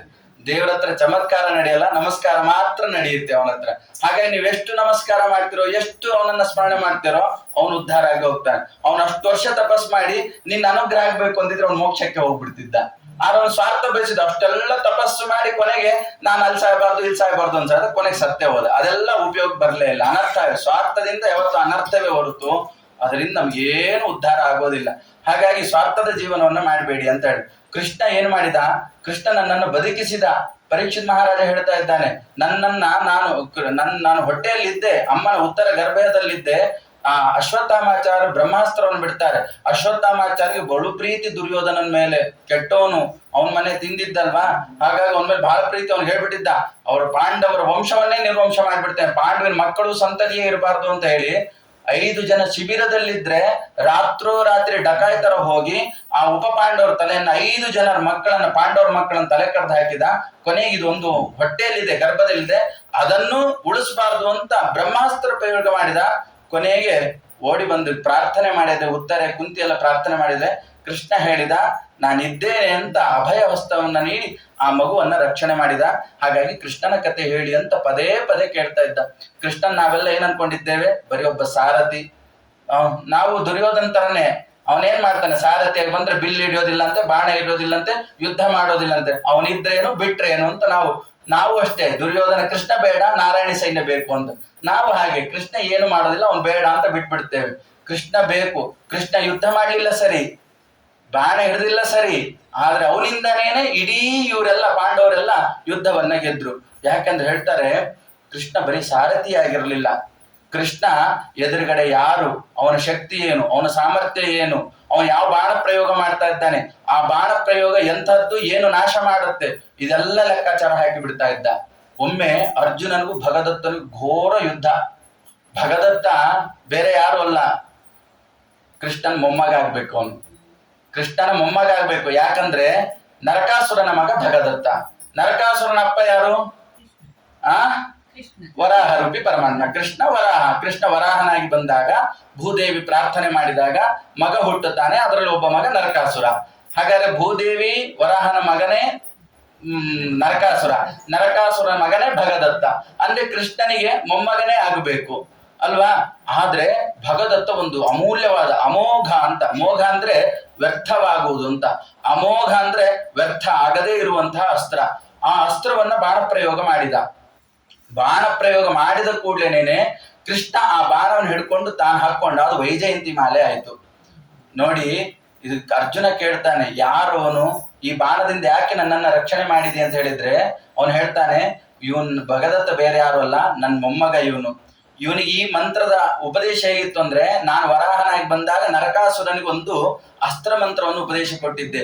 ಏನು ಅಸ್ತ್ರ ಮಂತ್ರ ಅಂತ ಹೇಳಿದ್ರೆ, ಇದು ಈ ಬಾಣವನ್ನ ಬಿಟ್ರೆ ಎದುರುಗಡೆ ಅವನು ಯಾರೇ ನಿಲ್ಲಿ ಅವನು ನಾಶ ಆಗಿ ಹೋಗ್ತಾನೆ ಅಂತ ಅಸ್ತ್ರವನ್ನ ನನ್ನ ಮಗನಿಗೆ ಕೊಟ್ಟಿದ್ದೆ. ಯಾಕೆ ಕೊಡ್ಬೇಕಿತ್ತು ದೇವರು ನರಕಾಸುರನಿಗೆ? ಅವನು ಕೆಟ್ಟವನಲ್ವಾ. ಯಾಕೆ ಕೊಡ್ಬೇಕಂದ್ರೆ, ಕೆಟ್ಟವ್ರಿಗೆ ಒಂಚೂರು ಪವರ್ ಕೊಟ್ಬಿಟ್ರೆ ಇನ್ನೂ ದುಷ್ಟತನ ಮಾಡ್ತಾರೆ ಅಲ್ವಾ. ನಮ್ ಸಿದ್ದರಾಮಯ್ಯ ಈಗ ಕಡಿಮೆ ಆಯ್ತು. ಕೆಟ್ಟವ್ರಿಗೆ ಸ್ವಲ್ಪ ಪವರ್ ಸಿಕ್ತು ಅಂತ ಹೇಳಿದ್ರೆ ಇನ್ನು ದರ್ಪ ದುರಹಂಕಾರ ಎಲ್ಲ ಜಾಸ್ತಿ ಆಗ್ಬಿಡುತ್ತೆ. ಹಾಗಾಗಿ ನರಕಾಸುರನಿಗೆ ಮಂತ್ರವನ್ನು ಉಪದೇಶ ಕೊಟ್ಬಿಟ್ಟಿದ್ದ, ಅಮೋಘ ಅಸ್ತ್ರ ಅದು. ಅದನ್ನ ಇಟ್ಕೊಂಡಿದ್ದ. ಅವನೇನ್ ಹೇಳ್ದ, ನನ್ಗೆ ಯಾವತ್ತಾರು ಆಪತ್ಕಾಲ ಬರ್ಲಿ ಅದನ್ನೇ ಪ್ರಯೋಗ ಮಾಡೋಣ, ಎದುರುಗಡೆ ಇರೋ ನಾಶ ಆಗ್ಬಿಡ್ತಾನೆ. ಆಗ ನರಕಾಸುರನು ಫುಲ್ ಸ್ಟ್ರಾಂಗ್ ಅವನು. ಯಾಕಂದ್ರೆ ಎಲ್ಲ ರಾಜಕುಮಾರನು ಹಿಡ್ಕೊಂಡ್ಬಿಟ್ಟಿದ್ದ. ಒಬ್ಬ ಜರಾಸಂಧ, ಇನ್ನೊಬ್ಬ ನರಕಾಸುರ, ಬಹಳ ದುಷ್ಟರು. ಆದ್ರೆ ನರಕಾಸುರನ್ಗೆ ಯಾರ ಹೆದರಿಕೆನೂ ಇರಲಿಲ್ಲ. ಹಾಗಾಗಿ ಅದನ್ನ ಬಳಸ್ಕೊಳ್ಳೇ ಇಲ್ಲ, ಕೊನೆ ತನನು ಬಳಸ್ಕೊಳ್ಳಿಲ್ಲ. ಕೊನೆಗೆ ಅವ್ನ್ ಸಾಯ್ಬೇಕಾದ್ರೆ ಇದು ಹಾಗೆ ಇಟ್ಕೊಂಡ್ಬಿಟ್ರೆ ವ್ಯರ್ಥ ಆಗ್ಬಿಡುತ್ತೆ. ಅದಕ್ಕೊಂದು ಬರ್ದಿಟ್ಟ ವಿಲ್ಲು, ಏನಂತ, ಇದು ನನ್ನ ಮಗನಿಗೆ ಕೊಡ್ತೇನೆ ಅಂತ ವಿಲ್ ಬರ್ದಿಟ್ಟು ಸತ್ತ. ಅಂದ್ರೆ ಮಗನಿಗೆಲ್ಲ ಉಪದೇಶ ಕೊಟ್ಟ, ಇದು ಕಷ್ಟ ಕಾಲಕ್ಕಾಗತ್ತೆ, ನಿನ್ನ ವಿರುದ್ಧ ಯಾರಾದ್ರೂ ಪವರ್ ಇರೋರು ಅಂತವ್ರು ಇದ್ರೆ ಅವ್ರ ಮೇಲೆ ಈ ಬಾಣ ಪ್ರಯೋಗ ಮಾಡು, ಅವನ್ ಖಾಲಿ ಆಗ್ಬಿಡ್ತಾನೆ ಅಂತ. ಈಗ ಭಗದತ್ತ ಈ ಮಂತ್ರವನ್ನು ಇಟ್ಕೊಂಡಿದ್ದ, ನಾನು ಅರ್ಜುನನ್ ಮೇಲೆ ಪ್ರಯೋಗ ಮಾಡ್ಬೇಕು, ಅರ್ಜುನನ್ನ ಹೊಡೆದೊಳಿಸ್ಬೇಕು, ನಾನೇ ವೀರಾತಿ ವೀರ ಅಂತ ಅನಿಸ್ಕೊಳ್ಬೇಕು ಅಂತ ಆ ತಾಮಸ ಬುದ್ಧಿಯಿಂದ ಬಂದಿದ್ದ. ಕೃಷ್ಣನಿಗೆ ಗೊತ್ತು, ಇವನ್ ಬಿಡ್ತಾ ಇರೋದು ಯಾವ್ದು ಇದು, ಈಗೆಲ್ಲ ಮ್ಯಾಪ್ ಹಾಕ್ಬಿಟ್ರೆ ಲೊಕೇಶನ್ ಅದೆಲ್ಲ ಹೋಗ್ಬಿಡುತ್ತಲ್ಲ. ಹಾಗೇನೆ ಇವನ್ ಯಾವ್ದು ಬಿಡ್ತಾ ಇದ್ದಾನೆ, ಇದ್ರ ಪವರ್ ಏನು, ಇದ್ರ ಶಕ್ತಿ ಸಾಮರ್ಥ್ಯ ಏನು, ಎಲ್ಲಿ ಬೀಳುತ್ತೆ ಎಲ್ಲ ಕೃಷ್ಣನಿಗೆ ಗೊತ್ತು. ಕೃಷ್ಣ ಭಗದತ್ತ ಬಿಟ್ಟ ಕೂಡ್ಲೇನೆ ಅದನ್ನ ಅವನು ಹಿಡ್ಕೊಂಡ. ಅವನೇನಾದ್ರು ಸುಮ್ನೆ ಇದ್ಬಿಟ್ಟಿದ್ರೆ ಅರ್ಜುನ ಅವತ್ತೇ ಹೋಗ್ಬೇಕಿತ್ತು. ಅರ್ಜುನ ಅವತ್ತೇ ಹೋಗ್ಬಿಟ್ಟಿತ್ತು ಯುದ್ಧದಲ್ಲಿ. ಆದ್ರೆ ಉಳಿಸಿದ ಕೃಷ್ಣ. ಕೃಷ್ಣ ಇದ್ದಿದ್ರಿಂದಾಗಿ ಯುದ್ಧ ಗೆದ್ರು. ಕೃಷ್ಣ ಇಲ್ದಿದ್ರೆ ಏನ್ ಗೆದ್ಲಿಕ್ಕೆ ಆಗ್ತಾ ಇತ್ತು.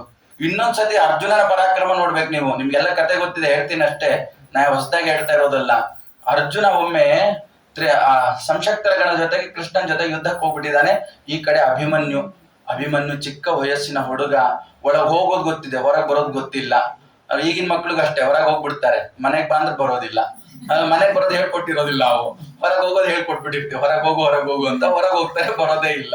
ಹಾಗಾಗಿ ಅಭಿಮನ್ಯುಗೂ ಅಷ್ಟೇ, ಒಳಗ್ ಹೋಗೋದು ಗೊತ್ತಿದೆ, ಚಕ್ರವ್ಯೂಹನ್ ಬೇರಿಸೋದು ಗೊತ್ತಿದೆ, ಹೊರಗೆ ಬರೋದು ಗೊತ್ತಾಗ್ತಾ ಇಲ್ಲ. ಒಳಗ್ ಹೋದ, ಅವನನ್ನ ಸೈಂಧವ ಮೊದಲಾದವರೆಲ್ಲ, ಅವನ ಹಿಂದೆ ಧರ್ಮರಾಜ ಇದ್ದ, ಅವನ ರಕ್ಷಣೆಗಾಗಿ ಬಂದಿದ್ದ ಧರ್ಮರಾಜನೆಲ್ಲ ತಡೆದು ಬಿಟ್ರು. ಒಳಗಡೆ ಹೋದ, ಅಭಿಮನ್ಯುವನ್ನು ಸಾಯಿಸ್ಬಿಟ್ರು ದಾರುಣವಾಗಿ. ಕೊನೆಗೆ ರಾತ್ರಿ ಬಂದು ನಿಂತಿದ್ದಾರೆ. ಅರ್ಜುನ ಅಳ್ತಾ ಇದ್ದಾನೆ. ಅರ್ಜುನ ಅತ್ತ ಅವನೇ ವೀರಾತಿ ವೀರ ಅನ್ಕೊಂಡ ಒಂದು ಪ್ರತಿಜ್ಞೆನೆ ಮಾಡ್ಬಿಟ್ಟ. ನನ್ನ ಪಕ್ಕದಲ್ಲಿ ಕೃಷ್ಣ ಇದ್ದಾನೆ, ಅವನ ಕೇಳ್ಬೇಕು, ಏನಾದ್ರು ತೀರ್ಮಾನ ಅವನ್ ಕೇಳಿ ತೊಳ್ಬೇಕು, ಏನು ಆಲೋಚನೆ ಇಲ್ಲ. ನನ್ ಮಗನ್ ಸಾಯಿಸಿದ್ದೆ ಯಾರು ಹೇಳಿದ್ರು, ಸೈಂಧವ ಅಂದ್ರೆ ಅವರೆಲ್ಲ ಸಾಯಿಸಿದ್ರು. ಆದ್ರೆ ಅವನ ಹಿಂದೆ ಯಾರು ಹೋಗಿದ್ರು ರಕ್ಷಣೆಗೆ? ಧರ್ಮರಾಜ ಹೋಗಿದ್ದ. ಧರ್ಮರಾಜ ಯಾಕೆ ಒಳಗೆ ಹೋಗ್ಲಿಲ್ಲ ಅವನ ಹಿಂದೆ? ಸೈಂಧವ ತಡದ್ನ.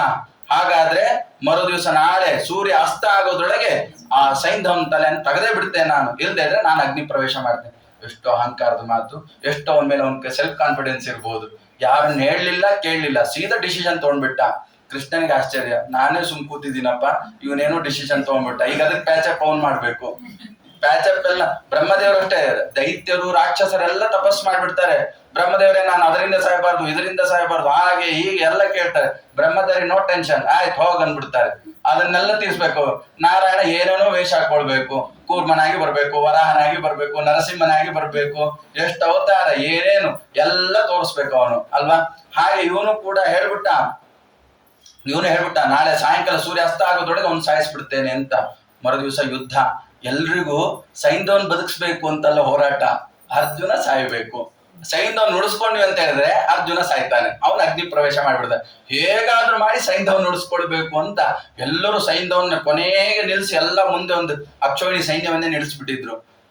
ಕೃಷ್ಣ ಹೇಳ್ದ, ಏನಪ್ಪಾ ಇಷ್ಟು ಇದ್ದಾರೆ ಜನ, ಇವ್ರನ್ನ ದಾಟ್ಕೊಂಡು ಹೋದ್ ಕಷ್ಟ ಇದೆ, ಆಗೋದಿಲ್ಲ ಅಂತ.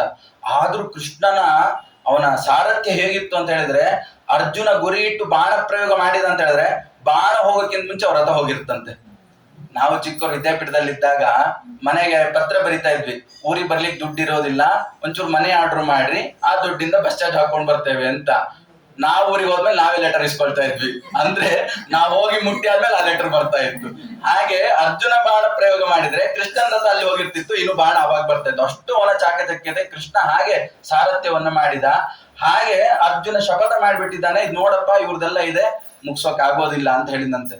ಕೊನೆಗೆ ಸಾಯಂಕಾಲ ಆಗಿದೆ, ಸೂರ್ಯ ಮುಳುಗ್ತಾ ಇದ್ದಾನೆ. ಎಲ್ಲರೂ ಅನ್ಕೊಂಡ್ರ ಸೂರ್ಯ ಮುಳುಗ್ತಾ ಇದ್ದಾನೆ, ಇನ್ನೊಂದು ಅರ್ಧ ಗಂಟೆ ಸೂರ್ಯಾಸ್ತ ಆಗ್ಬಿಡುತ್ತೆ, ಆವಾಗ ಅರ್ಜುನ ಅಗ್ನಿ ಪ್ರವೇಶ ಮಾಡ್ತಾನೆ ಅಂತ ತಿಳ್ಕೊಂಡಿದ್ರು. ಅಷ್ಟೊಳಗೆ ಮಾಯೆಯನ್ನು ನಿರ್ಮಾಣ ಮಾಡಿದ ಕೃಷ್ಣ. ಕೃಷ್ಣ ತನ್ನ ಸುದರ್ಶನ ಚಕ್ರವನ್ನ ಬಿಟ್ಟು ಸೂರ್ಯನಿಗೆ ಅಡ್ಡವಾಗಿ ನಿಲ್ಲಿಸಿದ. ಎಲ್ಲ ಕತ್ಲಾಯ್ತು, ಸಂಜೆ ಆಯ್ತು ಅಂತ, ಎಲ್ಲ ಸೂರ್ಯಾಸ್ತ ಆಯ್ತು ಅಂತ ಎಲ್ಲರೂ ಬಂದ್ರು. ಬಂದಿದ್ದೇ ತಡ. ಅರ್ಜುನ ನೋಡು ಸೈಂಧವ ಎದುರುಗಡೆ ಬರ್ತಾ ಇದ್ದಾನೆ, ಬಂದ ಅಂತ ಹೇಳಿ ಬಾಣ ಬಿಟ್ಟೇ ಬಿಟ್ಟ. ಬಾಣ ಬಿಟ್ಟಷ್ಟು ಅವನ ತಲೆ ಹೆಗರ್ತು. ಏನೋ ನೀನ್ ಮುಟ್ಟ, ಬಹಳ ಅರ್ಜೆಂಟ್ ಅರ್ಜುನನಿಗೆ, ಅವನು ಉಳಿಸ್ಕೋಬೇಕು ಪ್ರಾಣ. ಏನೋ ಮುಟ್ಟಲ್ಲ, ಬಿಡು ಅಂತ ಹೇಳಿದಷ್ಟ ಬಾಣ ಬಿಟ್ಟು ಅವನ್ ತಲೆ ಎಗರ್ಸ್ಬಿಟ್ಟಲ್ಲ. ಆ ತಲೆ ಏನಾದ್ರೂ ಕೆಳಗಡೆ ಬಿದ್ರೆ ನಿನ್ ತಲೆ ಸಾವಿರಗಳಾಗುತ್ತೆ ಅಂತ. ಅಯ್ಯೋ ಎಂತದ್ದು ಮರ್ಮತ್ ಬಾಣ ಬಿಟ್ಟ ಬಿಟ್ಟ ಬಿಟ್ಟ ತಲೆನ ಅಂತರಿಕ್ಷದಲ್ಲಿ ನಿಲ್ಲಿಸಿದ. ಏನ್ ಮಾಡೋದು ಕೃಷ್ಣ, ನೀನ್ ಮತ್ತೆ ಹೇಳೋದಿಲ್ಲ, ಇವ್ ಹೇಳಲಿಕ್ಕೆ ಬಿಡ್ಲಿಲ್ಲ, ಬಾಣ ಬಿಡು ಅನ್ಲಿಕ್ಕಿಲ್ಲ, ಆಗ್ಲೇ ಬಿಟ್ಬಿಟ್ಟ. ಅವ್ನ್ ಪ್ರಾಣ ಉಳಿಸ್ಕೊಳ್ಬೇಕು ಅಂತ. ಪ್ರಾಣ ಉಳಿಸ್ಕೊಳ್ಳಿಲ್ಲ, ಪ್ರಾಣ ಹೋಗಿ ಬಿಡ್ತಾ ಇತ್ತು. ಇದೆಲ್ಲ ಕೃಷ್ಣನಿಗೆ ಗೊತ್ತು. ಕೃಷ್ಣ ಎಷ್ಟು ಆಪತ್ ಬಾಂಧವ ಅನ್ನೋದು ಇಲ್ಲಿ ಗೊತ್ತಾಗುತ್ತೆ. ಅದನ್ನ ಪರೀಕ್ಷೆ ಕೇಳ್ತಾ ಇದ್ದಾನೆ. ಕೃಷ್ಣ ಪ್ರತಿಯೊಂದು ಕ್ಷಣದಲ್ಲಿ ಪಾಂಡವರ ತಲೆ ಕಾಯ್ದ. ಪಾಂಡವರ ತಲೆ ಕಾಯ್ದ. ಎಲ್ಲ ಏನ್ ಗೊತ್ತು ಅರ್ಜುನನ್ಗೆ, ಏನ್ ಗೊತ್ತು? ತಲೆ ಬಿದ್ದು ಹೋಗಿದ್ರೆ ಇವನ್ ತಲೆನೂ ಸಾವಿರ ಒಳಾಗ್ಬಿಡ್ತಾ ಇತ್ತು. ತುಂಬಾ ಪಾಷಂಟಿ. ಕೃಷ್ಣ ಹೇಳಿದಾನೆ, ನಾನು ಯುದ್ಧ ಮಾಡಲ್ಲ ಅಂತ ಹೇಳಿದಾನೆ, ಆದ್ರೆ ಮೈಂಡ್ಗೆ ಮಾಡಲ್ಲ ಅಂತ ಹೇಳಿಲ್ಲ. ನಾವು ಅದಮರು, ನಮಗ್ ಗೊತ್ತಾಗ್ಲಿಲ್ಲ. ನಾವೆಲ್ಲ ದುರ್ಯೋಧನ ತರವರು. ದುರ್ಯೋಧನ ಏನ್ ಅನ್ಕೊಂಡಿದ್ದಾನೆ, ಬರೀ ಶಕ್ತಿ ಸಾಮರ್ಥ್ಯ ಕೈಯಲ್ಲಿ ತೋಳ್ಬಲದಲ್ಲಿದೆ ಅನ್ಕೊಂಡಿದ್ದಾನೆ. ಶಕ್ತಿಗಿಂತ ಯುಕ್ತಿ ಮೇಲು. ಕೃಷ್ಣ ಅದನ್ನು ತೋರಿಸಿದ. ಅವನು ಯೋಗೇಶ್ವರ, ಅವನು ಯೋಗ ಕೊಡೋ ದೇವ್ರು. ಅವನು ಯುಕ್ತಿಯಲ್ಲೇ ಆಟ ಆಡ್ಬಿಟ್ಟ. ಚದುರಂಗದ ಗೇಮ್ ಅವನು. ಅವನು ಹೇಳ್ದ, ನೋಡು ತಲೆ ಬಿತ್ತು ಅಂತ ಹೇಳಿದ್ರೆ ಹೋಯ್ತು, ಅವನ್ ತಲೆಯನ್ನು ಸರಿಯಾಗಿ ಅವನ್ ತಂದೆ ತಲೆ ಮೇಲೆ ಬೀಳ್ಬೇಕು, ತಂದೆ ಕೈಯಲ್ಲೇ ಬೀಳ್ಬೇಕು ಅಂತ ಅವನು ಹೇಳಿದ. ಕೃಷ್ಣ ಹೇಳ್ತಾನೆ, ನೋಡಿ ಈಗೆಲ್ಲ ನಾವು ಲೊಕೇಶನ್ ಇಲ್ಲಿಂದ ಡೆಲ್ಲಿ ಎಷ್ಟು ದೂರ ಇದೆ ಅಂತ ನಾವು ನೋಡ್ತೀವಲ್ಲ, ಅದನ್ನಾಗ್ಲೇ ಗೂಗಲ್ ಹಾಕ್ಬಿಟ್ಟ ಅಂತೆ. ಇಲ್ಲಿಂದ 1 ಯೋಜನೆ ದೂರದಲ್ಲಿ ಅವರಪ್ಪ ಪೂರ್ವಾಭಿಮುಖವಾಗಿ ಸಂಧ್ಯಾವಂದನೆ ಮಾಡ್ತಾ ನೀರಿನ ಒಳಗೆ ಕೂತಿದ್ದಾನೆ ಅಂತ. ಇಷ್ಟು ಚಾಕಚಕ್ಯತೆಯಿಂದ ಅವ್ನು ಬಾಣ ಪ್ರಯೋಗ ಮಾಡ್ಬೇಕು. ಅಷ್ಟು ಯೋಜನೆ ವಿಸ್ತೀರ್ಣ. ನಾವೀಗ ಕ್ರಿಕೆಟ್ ನೋಡ್ತೀವಲ್ವಾ, ಹತ್ರ ಇದ್ರೆ ಇಷ್ಟೇ ಎಸಿತೀವಿ, ಸ್ವಲ್ಪ ದೂರ ಇದ್ರೆ ಸ್ವಲ್ಪ ಶಕ್ತಿ ಜಾಸ್ತಿ ಆಗುತ್ತೆ. ಹಾಗೆ ಬಾಣ ಪ್ರಯೋಗ ಮಾಡಿದ್ರೆ ಅವನ ತಂದೆ ಕೈಯಲ್ಲಿ ಹೋಗ್ಬಿಟ್ಟು ಅವನ್ ಬರೀ ತಲೆ ಮಾತ್ರ ಬಿದ್ದ, ಹೆದರ್ಕೊಂಡು ಕೆಳಗೆ ಹಾಕಿದ್ದ. ಅವನ ತಲೆ ಸಾವಿರ ಹೋಳಾಯ್ತು. ಇದು ಕೃಷ್ಣ ಇದ್ದಿದ್ದಕ್ಕಾಗಿ ಆಗಿದ್ದು. ಇಲ್ಲದೆ ಇದ್ರೆ ಅರ್ಜುನ ಅವತ್ತೇ ಹೋಗ್ತಾ ಇದ್ದ, ಯುದ್ಧ ಅವತ್ತೇ ಮುಗಿತಾ ಇತ್ತು. 18 ದಿವಸ ಇಲ್ಲ. ಯಾಕಂದ್ರೆ ಎದುರುಗಡೆ ಇರುವಂತವ್ರು ಯಾರು, ಭೀಷ್ಮಾಚಾರ್ಯರು, ಎಲ್ಲ ದೊಡ್ಡ ದೊಡ್ಡ ಬಲಿಷ್ಠ ನಾಯಕರಿರೋರು. ಅವ್ರ ಮುಂದೆ ಇವರೆಲ್ಲ ಏನು? ಕುಂತಿ ಅದೇ ಪ್ರಾರ್ಥನೆ ಮಾಡ್ತಾರೆ, ಕೃಷ್ಣ ಬರೀ ನಿನ್ನ ನಾಮಸ್ಮರಣೆಯಿಂದ ಕೃಷ್ಣ ಕೃಷ್ಣ ಕೃಷ್ಣ ಅಂದಿದ್ದಕ್ಕೇನೆ ಇಡೀ ಸಂಸಾರದ ಸಾಗರವನ್ನೇ ದಾಟ್ಬೇಕಾದ್ರೆ ಯುದ್ಧ ಏನು 18 ದಿವಸದ ಯುದ್ಧ, ನಿನ್ ನಾಮದ ಬಲ ಒಂದಿದ್ರೆ ಸಾಕಪ್ಪ ಅಂತ ಹೇಳ್ತು. ಆದ್ರೆ ಮನುಷ್ಯರಿಗೆ ಅರ್ಥ ಆಗಲ್ಲ. ಮನುಷ್ಯರಿಗೆ ಅರ್ಥ ಆಗದ ಯಾವಾಗ ಅಂತ ಹೇಳಿದಾಗ, ಸಂಕಟ ಬಂದಾಗ ವೆಂಕಟರಮಣ. ಉಳ್ದಲ್ಲೆಲ್ಲ ನಮ್ದೇ ಅಹಂಕಾರ, ನಾವೇ ಹಾರಾಡ್ತಾ ಇದ್ದೇವೆ, ಬೇಕಾದಷ್ಟು ಐಶ್ವರ್ಯ, ಸಂಪತ್ತು, ಸಂತಾನ ಎಲ್ಲ ಇದೆ ಅಂತ ನಾವು ತಿಳ್ಕೊಂಡಿರ್ತೇವೆ. ಅದೆಲ್ಲ ಕ್ಷಣ ಮಾತ್ರದಲ್ಲಿ ಹೋಗ್ಬಿಡುತ್ತೆ. ಕೃಷ್ಣನ ಅನುಗ್ರಹ ಇಲ್ಲ ಅಂತ ಹೇಳಿದ್ರೆ. ಅದಕ್ಕೆ ಕುಂತಿ ಹೇಳ್ತಾಳೆ ಕೃಷ್ಣನ ಅನುಗ್ರಹ. ಕುಂತಿ ಹೇಳ್ತಾಳೆ, ಕುಂತಿ ಅಷ್ಟು ಪ್ರಾರ್ಥನೆ ನಮಗೆ ಬರೋದಿಲ್ಲ. ಕುಂತಿ ಹೇಳ್ತಾಳೆ, ಕೇವಲ ನನ್ಗೆ ಯಾವತ್ತೂ ಕೂಡ ಆಪತ್ತು ಬರ್ಲಿ ಅಂತ ಕೇಳ್ತಾಳೆ. ಯಾರಾದ್ರೂ ಕೇಳ್ತಾರ ಈಗ? ವಿಪದಃ ಸಂತುನ ಶಶ್ವತ್ ತತ್ರ ತತ್ರ ಜಗತ್ಪತಿ. ಕುಂತಿ ಎಷ್ಟು ಅವಳ ಇಡೀ ಜೀವನವನ್ನು ನೋಡ್ಕೊಂಬನ್ನಿ, ಅವಳು ಬರೀ ಕಷ್ಟಪಟ್ಟಿದ್ದೆ, ಸುಖ ಪಟ್ಟಿದ್ದು ಅಂತಿಲ್ಲ. ಕುಂತಿ ಚಿಕ್ಕವಳಿದ್ಲು, ಋಷಿ ಬಂದ್ ಹೇಳಿದ್ರು, ನೀನ್ ಯಾವ ಮಂತ್ರ ಜಪ ಮಾಡ್ತೀಯ ಮಕ್ಕಳಾಗ್ತಾರೆ. ಸುಮ್ನೆ ನೋಡ್ಲಿಕ್ಕೆ ಟ್ರಯಲ್ ಮಾಡ್ಲಿಕ್ಕೆ ಹೋದು ಕನ್ನಡ ಬಂದ್ಬಿಟ್ಟ. ಎಂತ ಚಿಕ್ಕ ಕನ್ಯೆ ಆಗಿದ್ದಾಳೆ, ಒಂದ್ ಮಗುನ ಹಿಡ್ಕೊಂಡು ಮನೆಗೆ ಹೋಗುದು ಅಂದ್ರೆ ಹೇಗೆ? ದೋಣಿಯಲ್ಲಿ ಬಿಟ್ಟು ಹೋದು, ಮಗುನ ಕಳ್ಕೊಂಡು. ಆಮೇಲೆ ಮದುವೆ ಆಯ್ತು, ಪಾಂಡುನನ್ನ ಕಳ್ಕೊಂಡು. ಸಂತಾನ ಬೇಕು, ಮತ್ತೆ ಯಾರ್ಯಾರೋ ದೇವತೆಗಳನ್ನ ಮಾಡಿ ಪ್ರಾರ್ಥನೆ ಪಡ್ಕೊಂಡು. ಸರಿ ಮಕ್ಕಳು ಬಂದ್ರು, ಮಕ್ಕಳಾದ್ಮೇಲೆ ಮಕ್ಕಳನ್ನ ಸಾಯಿಸ್ಲಿಕ್ಕೆ ನೋಡ್ತಾ ಇದ್ರು ದಾಯಾದಿಗಳು. ಮಕ್ಕಳನ್ನ ಸಾಯಿಸೋದು ಅಮ್ಮಂದ್ರು ನೋಡಿ ಹೇಗೆ ಸುಮ್ಮನಿರ್ತಾರೆ. ಮಕ್ಕಳು ಕೊನೆಗೆ ಅರಗಿನ ಮನೆ ಆಯ್ತು, ಅಲ್ಲೇ ಆಯ್ತು, ಎಲ್ಲ ವಿಷವನ್ನ ಹಾಕಿದ್ರು. ಇಡೀ ಪಾಂಡವರಿಗೆ ಕಷ್ಟವೇ ಕಷ್ಟ. ಕೊನೆಗೆ ಕಾಡಿಗೆ ಹೋಗೋ ಪರಿಸ್ಥಿತಿ. ಕೊನೆ ಕಾಡಲ್ಲೂ ಸುಖವಾಗಿದ್ರು, ಅದು ಬೇರೆ ಪ್ರಶ್ನೆ. ಕೃಷ್ಣ ಎಲ್ಲಿ, ಧರ್ಮ ಎಲ್ಲರಲ್ಲಿ ಸುಖವಾಗಿದ್ರು. ಆದ್ರೆ ನೋಡ್ಲಿಕ್ಕೆ ಹೋದ್ರೆ ವನವಾಸ, ಕಾಡಿನಲ್ಲಿ ರಾಜಕುಮಾರಾಗಿ ರಾಜಭವನದಲ್ಲಿ ಬೆಳಿಬೇಕಾದವರು ಅರಣ್ಯದಲ್ಲಿ ವಾಸ ಮಾಡ್ತಾ ಇದ್ದಾರೆ. ಆಮೇಲೆ ಎಷ್ಟು ಕುಂತಿಗೆ ಎಲ್ಲ ಬಹಳ ಕಷ್ಟ. ಆದ್ರೆ ಕುಂತಿ ಹೇಳ್ತಾಳೆ, ನನಗೆ ಕಷ್ಟನೇ ಅನಿಸ್ಲಿಲ್ಲ ಅಂತ ಹೇಳ್ತಾಳೆ. ಯಾಕೆ ಕಷ್ಟ ಅನಿಸ್ಲಿಲ್ಲ ಅಂದ್ರೆ, ಕಷ್ಟ ಆದಾಗೆಲ್ಲ ನೀನ್ ಬರ್ತಾ ಇದ್ದಿ, ನಿನ್ ದರ್ಶನ ಆಗ್ತಾ ಇತ್ತು. ನಾನ್ ಸುಖದಲ್ಲಿ ಇದ್ದಿದ್ರೆ ನಿನ್ ದರ್ಶನ ಎಲ್ಲ ಆಗ್ತಿತ್ತು, ನಿನ್ ಸ್ಮರಣೆ ಎಲ್ಲಿ ಬರ್ತಾ ಇತ್ತು. ಹಾಗಾಗಿ ಕೃಷ್ಣ ನನಗೆ ಯಾವಾಗ್ಲೂ ಕಷ್ಟವನ್ನೇ ಕೊಡು, ಒಂದ್ ಹೆಜ್ಜೆ ಇಟ್ರೆ ನನಗೆ ಕಷ್ಟ ಬರಬೇಕು, ಈ ರೀತಿ ಕಷ್ಟ ಕೊಡು. ಯಾಕಮ್ಮ ಹೀಗಂದ್ರೆ ನಿನ್ ನೆನಪಾಗುತ್ತಪ್ಪ, ಇಲ್ಲದ್ರೆ ನೆನಪಾಗಲ್ಲ ನಮಗೆ. ಬರೀ ಯಾವಾಗ ಕಷ್ಟ ಬರುತ್ತೆ ಅವಾಗ ಮಾತ್ರ SLC ಬರ್ಬೇಕಿಲ್ಲ ಮಕ್ಕಳು, ಇಲ್ಲ ಮದುವೆ ಪ್ರಾಯ ಬರ್ಬೇಕು, ಮದುವೆ ಆದ್ಮೇಲೆ ಮಕ್ಕಳು ಬರ್ಬೇಕು, ಇಂಥ ಸಮಯಕ್ಕೆ ಮಾತ್ರ ದೇವರು, ಹೋಮ, ಯಜ್ಞ, ಯವನ ಇವೆಲ್ಲ ನೆನಪಾಗತ್ತೆ. ಇಲ್ಲ ಅಂದ್ರೆ ಯಾವ ದೇವರು ಇಲ್ಲ, ದಿಂಡ್ರು ಇಲ್ಲ. ಹಾಗಾಗಿ ಇಂಥ ಧೀರ ಮಹಿಳೆ ನಮ್ಮ ಕುಂತಿ. ಆ ರೀತಿ ಪ್ರಾರ್ಥನೆ ನಾವು ಬರೋದಿಲ್ಲ, ಆದ್ರೂ ಕೂಡ ನಿನ್ನ ನಾಮಸ್ಮರಣೆ ಬರುವ ಹಾಗೆ ನಮ್ಗೆ ಅನುಗ್ರಹ ಮಾಡು ಅಂತ ಕೇಳಬೇಕು. ಅವನ ಅನುಗ್ರಹ, ಅವನ ಸ್ಮರಣೆ ಬರಬೇಕು ಅಂತ ಹೇಳಿದ್ರೆ ಪ್ರತಿನಿತ್ಯ ಸೈಕಲ್ಲು ಅದೇ ಓಡ್ತಾ ಇರ್ಬೇಕು, ಹರಿನಾಮ ಸ್ಮರಣೆ ಓಡ್ತಾ ಇರ್ಬೇಕು, ಬರಿಬೇಕು, ಅವನ ಹಾಡುಗಳನ್ನು ಕೇಳಬೇಕು. ಇದನ್ನ ಮಾಡ್ತಾ ಇದ್ರೆ ಶುದ್ಧಿ ಆಗತ್ತೆ, ಅವನ ಧ್ಯಾನ ಬರುತ್ತೆ, ಅವನ್ ನೆನಪಾಗ್ತಾನೆ. ಇಲ್ಲದೆ ಇದ್ರೆ ಅವ್ನು ನಮ್ಗೆ ದೂರದಲ್ಲಿ, ಹತ್ರ ಇದ್ರು ತದ್ದೂರೆ ತದ್ದಂತಿಕೆ ಅಂತ. ಅವನು ದೂರ ಇದ್ರು ಹತ್ರ ಇದ್ದಂಗ ಆಗತ್ತೆ, ಯಾವಾಗ ಸಂಕಟ ಬಂದ್ರೆ. ಅವನು ಖುಷಿಯಲ್ಲಿದ್ರೆ ಹತ್ರ ಇದ್ರು ದೂರ ಇದ್ದಂಗೆ ಆಗತ್ತೆ. ಹಾಗಾಗಿ ಸದಾಕಾಲ ಅವ್ನು ನಮ್ಮ ಜೊತೆಯಲ್ಲಿ ಇರ್ಬೇಕು ಅಂತ ಹೇಳಿದ್ರೆ ಅವನ ಹರಿನಾಮ ಸ್ಮರಣೆ ಮಾಡ್ಬೇಕು, 4 ಜನಕ್ಕೆ ಉಪಕಾರ ಮಾಡ್ಬೇಕು. ಅದನ್ನ ಅವನ ನಾಮಸ್ಮರಣೆಯನ್ನ ಬರೆಯುವಂಥದ್ದು, ಬಾಯಲ್ಲಿ ಹೇಳುವಂಥದ್ದು ಮಾಡಿದ್ರೆ ಜೀವನವೇ ಭಗವನ್ಮಯ ಆಗುತ್ತೆ. ಹೇಗೆ ಪಾಂಡವರನ್ನ ಕಾಯ್ದನೋ ಅವನಿಗೆ ಭಕ್ತವತ್ಸಲ ಅಂತ ಬಿರುದು, ಎಲ್ರನ್ನೂ ಕಾಪಾಡ್ತಾನೆ. ನಾವೆಲ್ಲರೂ ಅರ್ಜುನರೇ. ಅರ್ಜುನ ಅಂದ್ರೇನು? ಧನುರ್ಧಾರಿ, ಅವನು ಪ್ರಯತ್ನ ಪುರುಷ ಅಂತ. ನಾವು ಪ್ರಯತ್ನ ಪುರುಷರಾದ್ವಿ ಅಂತ ಹೇಳಿದ್ರೆ ನಮ್ಮ ಜೊತೆಯಲ್ಲೂ ಕೂಡ ಕೃಷ್ಣ ಇದ್ದೇ ಇರ್ತಾನೆ ಅನ್ನುವಂತಹ ನೀತಿ ಕಥೆಗಳನ್ನ, ಜೀವನದ ಮಾರ್ಗದರ್ಶನವನ್ನ ಭಾಗವತ, ಮಹಾಭಾರತ ಎಲ್ಲ ಅದರ ಮೂಲಕವಾಗಿ ವೇದವ್ಯಾಸ ದೇವರು ನಮಗೆ ಕೊಟ್ಟಿದ್ದಾರೆ. ಬೇಕಾದಷ್ಟು ಇದು ಜಲರಾಶಿ, 1 ಗಂಟೆಯಲ್ಲಿ ಹೇಳುವುದು ಕಷ್ಟ ಸಾಧ್ಯ. ಎತ್ಕಿಂಚಿತ್ 4 ಮಾತುಗಳನ್ನ ಗೊತ್ತಿರೋ ವಿಷಯ, ನಿಮ್ಗೆಲ್ಲ ಗೊತ್ತಿರೋ ವಿಷಯವನ್ನೇ ನಾನು ಇಲ್ಲಿ ಕೂತ್ಕೊಂಡು ಹೇಳಿದ್ದೇನೆ ಅಷ್ಟೇ. ಇದ್ರಲ್ಲಿ ಲೋಪದೋಷಗಳು ಸಹಜ, ಇದೇನು ಲೋಪದೋಷಗಳಿದ್ರೆ ಅದೆಲ್ಲ ನಂದು. 4 ವಿಷಯನ ಅರ್ಥ ಆಗಿದ್ರೆ ಅದೆಲ್ಲ ಗುರುಗಳದ್ದು ಅಂತ ಹೇಳ್ತಾ 4 ಮಾಸಗಳನ್ನ ಮಾಸ ನಿಯಾಮಕನಾದಂತಹ ಆ ಪ್ರಾಣಸ್ಥ ಆನಂದ ಪುರುಷೋತ್ತರೂಪಿ ಪರಮಾತ್ಮನಿಗೆ ಅರ್ಪಣೆಯನ್ನು ಮಾಡ್ತಾ ಇದ್ದೇನೆ. ಶ್ರೀಕೃಷ್ಣಾರ್ಪಣಮಸ್ತು. ಯತ್ಕರೋಷಿ ಯದಶ್ನಾಸಿ ಯಜ್ಜುಹೋಸಿ ದದಾಸಿ ಯತ್ತಪಶ್ಯಸಿ ಕೌಂತೆಯ ತತ್ಪುರುಷ